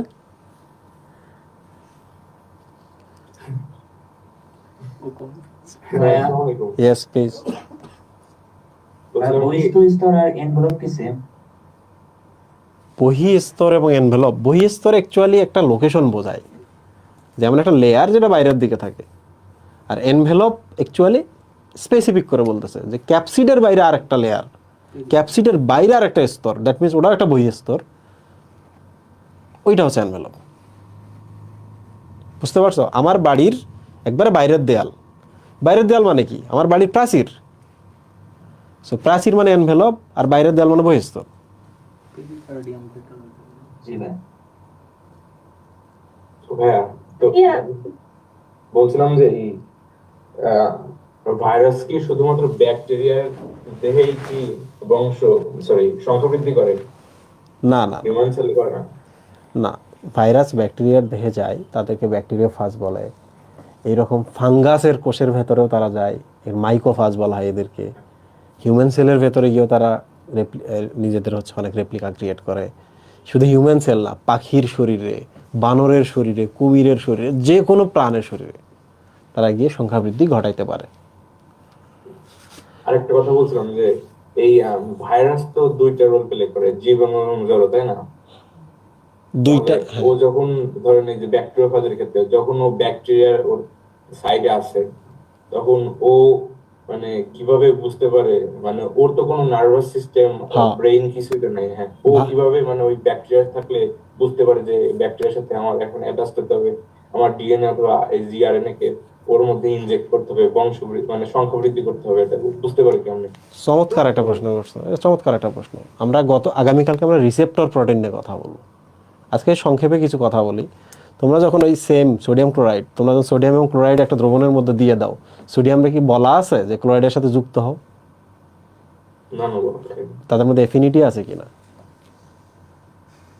হ্যাঁ এখন এখন ব্যাপারটা হচ্ছে যে ব্যাকটেরিয়ার শরীরে বাইরে গিয়ে দেখবা তোমরা কয়েকটা জিনিস থাকে, গ্লাইকোক্যালিক্স থাকে, বাইরে কিছু হচ্ছে পেরিফেরাল প্রোটিন থাকে, এগুলোকে বলা হয়, এগুলোর মধ্যে কিছুকে বলা হয় রিসেপ্টর প্রোটিন, মানে এরা রিসিভ করে। ওকে, একটা চিত্র দেখাই, আইলশা হয়ে গেছে। এটা একটা ব্যাকটেরিয়া, হ্যাঁ, এর যে একটা প্রোটিন আছে, যে এইরকম একটা প্রোটিন, এটা একটা ভাইরাস, এটা আরেকটা ভাইরাস। তুমি বলো তো, এই দুইটা ভাইরাস এ এবং বি যদি যুক্ত হয়, আলটিমেটলি এই অংশটা এবং এই অংশটা দিয়ে তো এই ব্যাকটেরিয়ার সাথে যুক্ত হবে না? জি। এটা তো বুঝতে পারছো। এন্ড প্রশ্ন হলো, এইটার স্ট্রাকচারের সাথে সবচেয়ে ভালো কোনটা, এরটা যায় নাকি বিটটা যায়? দেখে মনে হচ্ছে তো এটা, হ্যাঁ, দেখে মনে হচ্ছে এটা, হ্যাঁ। ফার্স্টটা ভালো। তো তাহলে বলো তো, এটা এটা একটা প্রোটিন না? হ্যাঁ এটা কিন্তু প্রোটিন। এ হচ্ছে এই প্রোটিনটা একে রিসিভ করতে রেডি হয়ে আছে। এখন তুমি আমারে বলো এর কাছে আসবে, গায়ে গায়ে লাগবে, কাছাকাছি আসবে, তখনই তো কন্টামিনেশন হবে, ঠিক কিনা? তখনই তো যুক্ত হবে, ঠিক কিনা? তুমি আমার থেকে 1 মিটার দূরে আছো, তোমার ভাইরাস কি উড়ে আসবে আমার কাছে? না। হাঁচি দিবা, তোমার ভাইরাস উড়ে এসে আমার কোষের উপরে বসবে। ও গিয়ে যদি এখানে দেখে যে আমি যার উপর পড়ছি, ও যদি এখানে এসে পড়ে পড়ে দেখে যদি এটা নাই, ও পইড়া থাকবে ওখানে, মইরা যাবে, তারপরে এর সাথে যুক্ত হবে। আর তুমি যদি এখন করো কি, কেউ হাসি দিছে, তোমার এখানে ওই ভাইরাসটা পড়ছে, এখন তুমি এরকম করতেছো, বলো যখন ভাইরাস নাকে না, ও কি ওখান থেকে উড়ে গেছে, পাখা আছে ওর? নাই। তুমি পাঠাই দিছো ওই কোষের উপরে ফেলাই দিছো, কিংবা নাকের এখানে নিয়ে এসো, শ্বাস টিসও ভেতরে চলে গেছে। ও গিয়ে যখন কোষটার উপরে গড়াগড়ি করতেছে, তখন এইটার এটা ফিট হয়ে যাইতেছে, একসাথে যুক্ত হইতেছে, তখন এটার ভেতরের জিনিসটা এটার ভেতরে চলে আসে। কেমিক্যাল রিয়াকশনগুলো হচ্ছে চেইনের মতো, বুঝছো? একটা করে রিয়াকশন হবে, আর একটা করে মানে অ্যাক্টিভেট হয়ে যাবে, তখন আবার ওই রিয়াকশনটা চলতে থাকবে। যখন রিয়াকশনের পর একটা মনে করো যে উৎপাদ চলে আসছে, একটা মনে করো যে ওদিকে এনজাইম বৈশা ছিল, একটা এনজাইম বৈশা ছিল, যে কোনোদিন যদি এখানে ল্যাকটোজ তৈরি হয়, তাহলে এই এনজাইমটা কাজ করা শুরু করে, বুঝছো? তো তুমি যদি এখন গ্লুকোজ এবং ফ্রুক্টোজকে একসাথে করো, কইরা যে ল্যাকটোজ বানাও, সাথে সাথে কি বলো তো, এনজাইমটা চোখ খুলবে না? ও মাই গড, ল্যাকটোজ চলে আসছে। কিন্তু ছিল কি ল্যাকটোজ ওখানে? ছিল না। তো গ্লুকোজ নিয়ে এসো, ফ্রুক্টোজ নিয়ে এসো, যখন যুক্ত করছো তখন ওইটা জেগে উঠতেছে। ও যদি আবার কাজ করে, অন্য কিছু হইলো, তখন আরেকটা এনজাইম কি চোখ খুলবে কিনা? হ্যাঁ, রিয়াকশনসগুলো এভাবেই ঘটে, যে একটা করে রিয়াকশন হয়, একটা করে নতুন উৎপাদ তৈরি হয়, ওই উৎপাদটা পরের রিয়াকশনের বিক্রিয়ক হিসেবে কাজ করে। এবার মানে বুঝছো? যে ফিজিক্সে যেমন আছে যে দুইটা চুম্বক যখন ওই চৌম্বক ক্ষেত্রের মধ্যে আসে, তখন যে আকর্ষণ বা বিকর্ষণ হয়, ঠিক তেমন। কাইন্ড অফ, আমি এক চুম্বক দিয়েই বলতে চাইছিলাম যে চুম্বক এবং লোহা দুইজনের চোখ নাই, পা নাই, কাছাকাছি নিয়ে আসতে হয়, তারপর টানাটানি করে, একসাথে যুক্ত হয়। এখন তোমার চুম্বক তুমি বাড়িতে রাখছো, নাবিল ভাইয়ের লোহা নাবিল ভাই তার হোস্টেলে রাখছে, যাবে এরা? এদের কি ফোন আছে যে আসো ঢাকায় মিলিত হই? ওই ব্যাপারটা এরকম, তোমরা যখন নিয়ে আসবা তখন তারা অ্যাটাচ হবে। ক্যাপসুলের মধ্যে আসতে হবে। আর ক্যাপসুল কিভাবে যুক্ত থাকে একটা আরেকটার সাথে? প্রোটিনের সাথে প্রোটিন বাইন্ড করতে পারে। এগুলো মাইক্রো স্ট্রাকচার। তোমরা যে মোলেকুলার স্ট্রাকচার নিয়ে আমার প্রশ্ন করো, তাহলে তোমরাও ধরা খেয়ে যাবো, আমি কোর্স রান শেষ করতে পারবো না। চমৎকার প্রশ্ন ছিল। প্রোটিনের সাথে যুক্ত থাকতে পারে। ভাইরাস মারা যায় কেমনে? ভাইরাস মারা যাওয়া মানে কি? তুমি জীবিত ছিলা, তখন তুমি মারা গেছো, ব্যাপারটা কি তাই না? হ্যাঁ, ভাইরাস তো জীব না ভাই। একটা ডিএনএ কি মারা যাইতে পারে? ডিএনএ বিনষ্ট হইতে পারে, নষ্ট হয়ে যাইতে পারে। হ্যাঁ, হ্যাঁ। উপরে যদি প্রোটিনটা থাকে, প্রোটিনটা কি মারা যাইতে পারে? প্রোটিনটা ভেঙে চুরে যাইতে পারে। জি। সো ভাইরাস বিনষ্ট হইতে পারে, কয়েকভাবে হইতে পারে। যেটা এনভায়রনমেন্টাল টেম্পারেচার এলোমেলো হয়ে গেলে হইতে পারে, এই জিনিসটা দীর্ঘদিন এক জায়গায় পড়ে আছে, নষ্ট হয়ে যেতে পারে। আবার কিন্তু সে, যেমন বলা হয়ে থাকে যে ওই যে পোলার এরিয়াগুলো আছে না, আইসগুলো আছে না ওদিকে, আইসের মধ্যে হ্যাঁ, মানে লাখ লাখ মিলিয়ন মিলিয়ন বছর আগের অনেক ভাইরাস আছে, যেগুলো ওখান থেকে ট্র্যাপড হয়ে আছে। পোলা গলবে, ওগুলো বাইর হয়ে আসবে, ওগুলো রোগ সৃষ্টি করবে। তো এইরকম লাখ লাখ কোটি কোটি বছরও কিন্তু ভাইরাস টিকে থাকতে পারে, কারণ ও তো প্রাণ না ভাই, ওরা খাইতেও হয় না, ওর বৃদ্ধি হইতে হয় না, ও ছোট হয় না, বড় হয় না, ও জাস্ট একটা কেমিক্যাল। জি। কেমিক্যাল ধ্বংস হয়, নষ্ট হয়, বিভিন্নভাবে হতেই পারে। বলো নেক্সট কোয়েশ্চেন। আসসালামু আলাইকুম ভাই। বলো, ফিমেল স্টুডেন্টের কোশ্চেন নেই এখন, তোমরা অনেক প্রশ্ন করছো, বলো। ভাইয়া, ভাইরাস তো যখন ব্যাকটেরিয়ার ভেতরে প্রবেশ করবে, তখন তো শুধু ভাইরাসের জিআরএনএ অথবা ডিএনএটা প্রবেশ করলো, আর হচ্ছে ক্যাপসিডটা তো বাইরে লেগে থাকলো। তাহলে ওইটা তো মানে শুধু ডিএনএটা যখন প্রবেশ করলো, তখন তো ভাইরাসটা সক্রিয়। তাহলে ক্যাপসিডটা কিভাবে রোগ সৃষ্টি করছে? ক্যাপসিড একটা, আচ্ছা ক্যাপসিড হলো প্রোটিন, এটা তো বুঝছো নাকি? জি। তোমাকে আমি বলি যে তোমার পরিচিত এমন কোনো মানুষ আছে কিনা যার চিংড়ি খাইলে, বেগুন খাইলে গা চুলকায়, অ্যালার্জি হয়? এমন কোনো পরিচিত মানুষের নাম জানো কিনা তোমার ফ্যামিলিতে, ফ্যামিলির বাইরে? জি ভাইয়া, আমার আম্মুর হয়। আচ্ছা, এখন দেখো, আমাদের শরীর কিছু কিছু প্রোটিনকে পাত্তা দেয় না, কিছু কিছু প্রোটিন আছে যেগুলাকে সে মনে করে আমার দেহের মতোই সিমিলার প্রোটিন, আবার কিছু কিছু প্রোটিন আছে এগুলোকে থ্রেট হিসাবে কাউন্ট করে। আচ্ছা, এটা তো আমি চিনতে পারতেছি না, কারণ যে কোনো প্রোটিনের বা যে কোনো একটা গঠনের বাইরে কিন্তু কোট করা থাকে, বুঝছো? এমএইচসি বলা হয় এটাকে। সো যখন আমরা চিংড়ি খাইলাম, চিংড়ি যখন গুঁড়া গুঁড়া হয়ে আমাদের পরিপাক নালীতে গেল, সেখান থেকে যখন রক্তনালীতে গেল এই প্রোটিন বা প্রোটিনের টুকরাগুলো, ওরা কিন্তু অ্যামাইনো অ্যাসিড আকারে সব যায় তা কিন্তু না, কিছু প্রোটিনও যাইতে পারে। সামহাও যদি যায় তাহলে আমাদের ম্যাক্রোফেজরে ধরে ফেলে, এ তো আমার দেহের জিনিস না। বুঝতে পারছো? তোমার কোশ্চেনটা যে কি ছিল একটু পরে বলতেছি আর কি, ভুলে গেছি। তো এইটাকে থ্রেড বা ফরেন বডি হিসাবে নেওয়ার পর কিছু সিরিজ রিয়াকশন হয়, ওদিকে বি লিম্ফোসাইট টি লিম্ফোসাইট আসে, তাদেরকে ডেকে নিয়ে আসে, কেউ ওটাকে মারার ট্রাই করে, কেউ অ্যান্টিবডি তৈরি করে, এখানে একটা রিয়াকশন তৈরি হয়ে যায়, that is call allergic reaction. নানা ধরনের ঘটনা ঘটে। ওর প্রশ্নটা কি ছিল বলো তো এবার? প্রোটিন আবরণটা তৈরি করে। আচ্ছা, সো তুমি এবার বলো তো, ভাইরাস যখন আমার দেহে চলে আসলো, যদি সে এই এই এই সেলটার বাইরে তার আবরণটা রেখে আসে, এই সেলটার বাইরে যদি আবরণটা রেখে আসে, একটা জিনিস মনে রাখবা, এখানে যদি সেলের বাইরেও থাকে ম্যাক্রোফেজ কিন্তু তাকে অ্যাটাক করতে পারে। বুঝতে পারছো? কারণ আমাদের স্কিনেও কিন্তু ম্যাক্রোফেজ আছে না? কি নাম? ল্যাঙ্গারহ্যান্স সেল, ল্যাঙ্গারহ্যান্স সেল বা হিস্টিওসাইট। তো তুমি যদি এখানেও রাখো ভাইরাসের প্রোটিনটাকে, ওখানেও কিন্তু সে ধরে ফেলতে পারে ওরে। ঠিক তেমনি একটা ভাইরাস যদি ভেতরে গিয়ে বাইরে, কোষের বাইরে যদি আবরণটা রেখে সে ভেতরে যায়, তুমি বলো তো আমাকে, কোষের ভেতরে ম্যাক্রোফেজ থাকে নাকি দুই কোষের ফাঁকে, মানে কোষের বাইরে ম্যাক্রোফেজ থাকে? ম্যাক্রোফেজ কিন্তু অনেক বড় ছিল, ওরা কোষের ফাঁকে ফাঁকে থাকে, কোষের বাইরে থাকে। তাহলে প্রোটিনটা বাইরে রেখেও যদি তুমি ভেতরে প্রবেশ করো, বাইরের প্রোটিনকে কিন্তু সে ধরে ফেলে। বুঝতে পেরেছো? ভাইয়া এইটা বুঝছি, কিন্তু ওইটা তাহলে রোগটা সৃষ্টি করলো কিভাবে? মানে ক্যাপসিডের প্রোটিনটা রোগ সৃষ্টি করলো কিভাবে? আচ্ছা, সহজ কথা এভাবেও বলা যেতে পারে। তুমি চিন্তা করো তোমার স্কিনের মধ্যে হচ্ছে পক্সের ভাইরাস পড়ছে। ব্যাপারটা কি, পক্সের ভাইরাস এখানে এসে একদিনের কনসার্ট করবে, গানের আয়োজন, তারপর দিন এখানে ওরা হচ্ছে মেডিকেল ক্যাম্প করবে, এরকম কি ব্যাপারটা? তা না, এই যে ক্ষত তৈরি হয়।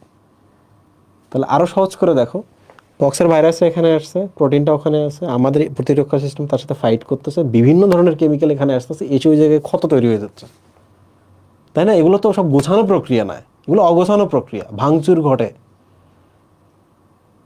সো রোগ সৃষ্টি মানে কি? রোগ সৃষ্টি মানে এগুলাই। এখন যদি তোমার নিউরনের ভেতরে কোনো ভাইরাস যায়, নিউরনের কাছে যদি যায়, ওখানে যদি ক্ষত সৃষ্টি হয়, তাহলে তোমার নিউরন অ্যাটাক হয়ে যাবে। কাইন্ড অফ ক্ষত, এইভাবে ভাবতে পারো যে প্রোটিনটা যেখানে রাখে সেখানে ফাইট হয়, ওই জায়গাটা ধ্বংস হয়ে যায়, ওই জায়গায় ভাঙচুর ঘটে, পুড়ে টুড়ে যায়, নষ্ট হয়ে যায়, পচে যায়, দ্যাট ইজ কল্ড রোগ। ওকে? বিভিন্ন অঞ্চলের প্রতিরক্ষা বিভিন্নভাবে কাজ করে, বিভিন্ন স্তরের প্রতিরক্ষার সিমটমগুলো দেখতে ডিফারেন্ট। যেমন স্কিনে যে ঘা হয়, উপরে একটা লেয়ার হয়, ভেতরে পানি থাকে, ব্লিস্টার, ফোস্কার মতোই, তাই না? পক্সে। লাংসের ভেতরে আরেক ধরনের, আরেক ডিফারেন্টভাবে তারা হচ্ছে ধ্বংসস্তূপ দেখাইতে পারে। প্লিজ, আর এইটা নিয়ে প্রশ্ন হয়ে নেক্সট ক্লাসে আমি যখন হচ্ছে তোমাদের লাইটিক চক্র এবং লাইসোজেনিক চক্র পড়াবো, তখন দেখবো যে আরো অনেকগুলো প্রশ্নের উত্তর তোমরা পেয়ে গেছো। জাস্ট কেবল জার্নি শুরু করলো, তাদের যে কমপ্লেক্স প্রশ্ন করতেছো। শুরুতে প্রশ্ন করতো না, আমি উত্তর দিয়ে আরেকটা কোশ্চেন আছে অভ্যাস খারাপ করে ফেলছি। বলো। ভাইয়া। কেউ যদি মানে বিষ যদি কেউ পান করে, তাহলে এই মানে তার পাকস্থলী বা মুখে কোনো ক্ষত নেই, তাহলে কি সে মারা যাবে? টপিকের ভেতরে কোশ্চেন করো, এগুলো আনলিমিটেড টাইম আমি দিব না কখনো, এগুলা টপিকের ভেতরে কোশ্চেন ভাইয়া করো। প্লিজ আনসার দেন, অনেকদিন ধরে কোশ্চেনটা মাথার মধ্যে ঘুরছে। এভাবে খাবে পরে ভাই। না না ভাই, প্লিজ অন্য কোশ্চেন করো, এগুলো নিয়ে আমি কথা কম বলি। জি, ওয়ালাইকুম সালাম। ভাইয়া আমরা দেখলাম ভাইরাসকে মারা হচ্ছে ইন্টারফেরন, আর ব্যাকটেরিয়াকে তো মারা হচ্ছে অ্যান্টিবায়োটিক। হুম, এখন ভাইয়া অনেক সময় যে যাদের ভাইরাস জ্বর হয়, ওরা তো ফার্মেসি থেকে ওষুধ আনলে তো ভাইয়া অ্যান্টিবায়োটিক দিয়ে দেয়। হ্যাঁ এখন অ্যান্টিবায়োটিক খাওয়ার পরেও দেখি অনেকের তো ভাইরাস জ্বরটা ঠিক হয়ে যায়। হ্যাঁ হ্যাঁ, ওইটা কেমনে? ওইটা একটা ডায়লগ আছে, হ্যাঁ, যে হসপিটালে তোমার জ্বর হয়েছে, ভাইরাল জ্বর, ভাইরাল ফিভার, তুমি যে ফার্মেসিতে গিয়ে ওষুধ নিয়ে আসো, 7 দিনে ভালো হয়ে যাবে। আর যদি ওষুধ না নিয়ে আসো 1 সপ্তাহে ভালো হয়ে যাবে। এমনি এমনি ভালো হয়েছে। তবে এখানে একটা ইন্টারেস্টিং জিনিস জানিয়ে রাখি, তোমার ভাইরাল ফিভার হতে পারে, পসিবিলিটিস আছে, অথবা ভাইরাল ফিভারই। ডাক্তারের কাছে যাবা, ডাক্তার কিন্তু অ্যান্টিবায়োটিক দিতে পারে। তখন আবার বইলো না যে ডাক্তার জানে না, ডাক্তার নির্বোধ, তাই না? এই যে অল্প জ্ঞান নিয়ে গিয়ে আবার ডাক্তারকে ধরে ফেলো না। ডাক্তার ভাইরাল ফিভার হচ্ছে কিন্তু অ্যান্টিবায়োটিক দিতে পারে, এর একটা কারণ আছে। এর কারণ হচ্ছে যে এই ভাইরাসটা যখন তোমার দেহে আসলো, তোমার প্রতিরক্ষা ব্যবস্থা তো এমনি দুর্বল হবে, তখন কিন্তু তোমার শরীরে ব্যাকটেরিয়াল ইনফেকশন হইতে পারে। তাহলে ভবিষ্যতে ব্যাকটেরিয়া তোমার শরীরে আক্রমণ করতে পারে এই ভাইরাসের সুযোগে, ওইটার জন্য একটা প্রোফাইল এক্সিস দেয়, মানে ঘটনার আগে চিকিৎসা শুরু করে দেয়। এই জন্য আবার ডাক্তারের সাথে পাঙ্গা লিও না। বুঝছি। Next question. ভাইয়া কেলাসি তো মানে কি? এই ক্লাস মানে কি বলো? ক্রিস্টালাইজড করা। ক্রিস্টাল মানে কি? ক্রিস্টাল মানে একটা শক্ত খন্ডের মতো, সোডিয়াম ক্লোরাইডের একটা খন্ড হইতে পারে, মানে কি এটা বরফের টুকরা। আর এই তো ক্রিস্টাল।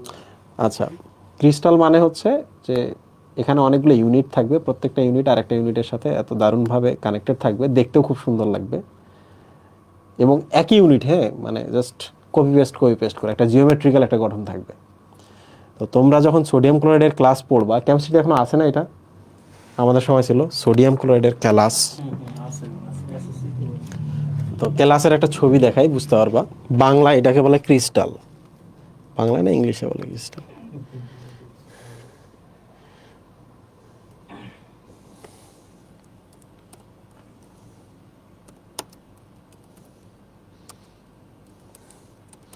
এদের বাংলা পড়াইতে হয়, ইংলিশ পড়াইতে হয়, অনেক।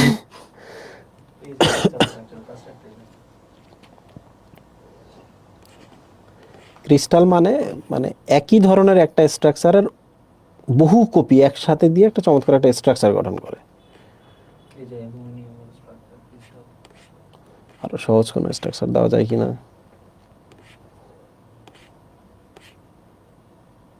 এই যে এটা দেখছো না, মিশ্রিত দানা দেখা যাচ্ছে,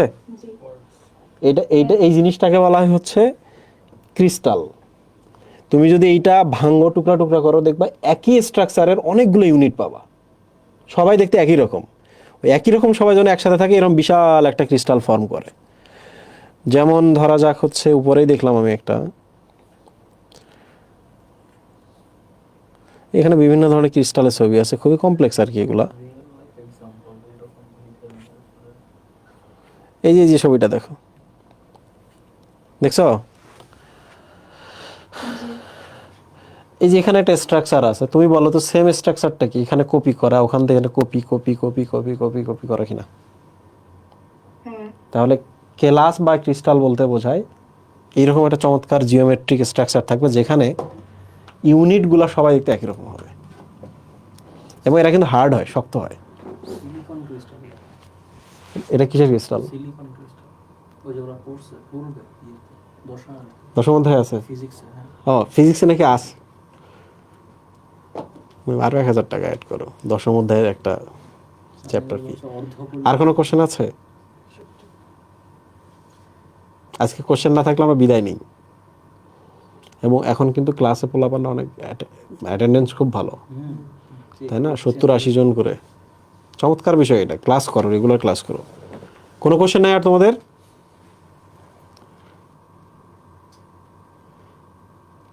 বিষ খাওয়া নিয়ে কে যেন প্রশ্ন করছিল? ভাই এটা উত্তর দিয়ে না পরে বিষ খাওয়া হবে। ভয়টা একটু দেখাইতাম। নাই আর কেউ নাই? ওকে, থ্যাংক ইউ সবাইকে। আবার দেখা হবে ইনশাল্লাহ নেক্সট ক্লাসে। আমরা যতই আরও ভেতরে ঢুকবো এই চ্যাপ্টারটা খুবই দারুণ, বুঝছো? এই চ্যাপ্টারটাতে এসে প্রথম তোমরা ডাক্তার একটা ফিল পাবা, কারণ এই চ্যাপ্টারে গিয়ে আমরা 4টা মিনিমাম রোগ পড়বো। হেপাটাইটিস পড়বো, কলেরা পড়বো, আর কি রোগ পড়বো, ডেঙ্গু পড়বো, করোনা পড়বো। খুব মজা লাগবে এই চ্যাপ্টারটা। কিন্তু এই চ্যাপ্টারে অনেক ইনফরমেশন, সব পড়ার দরকার নাই।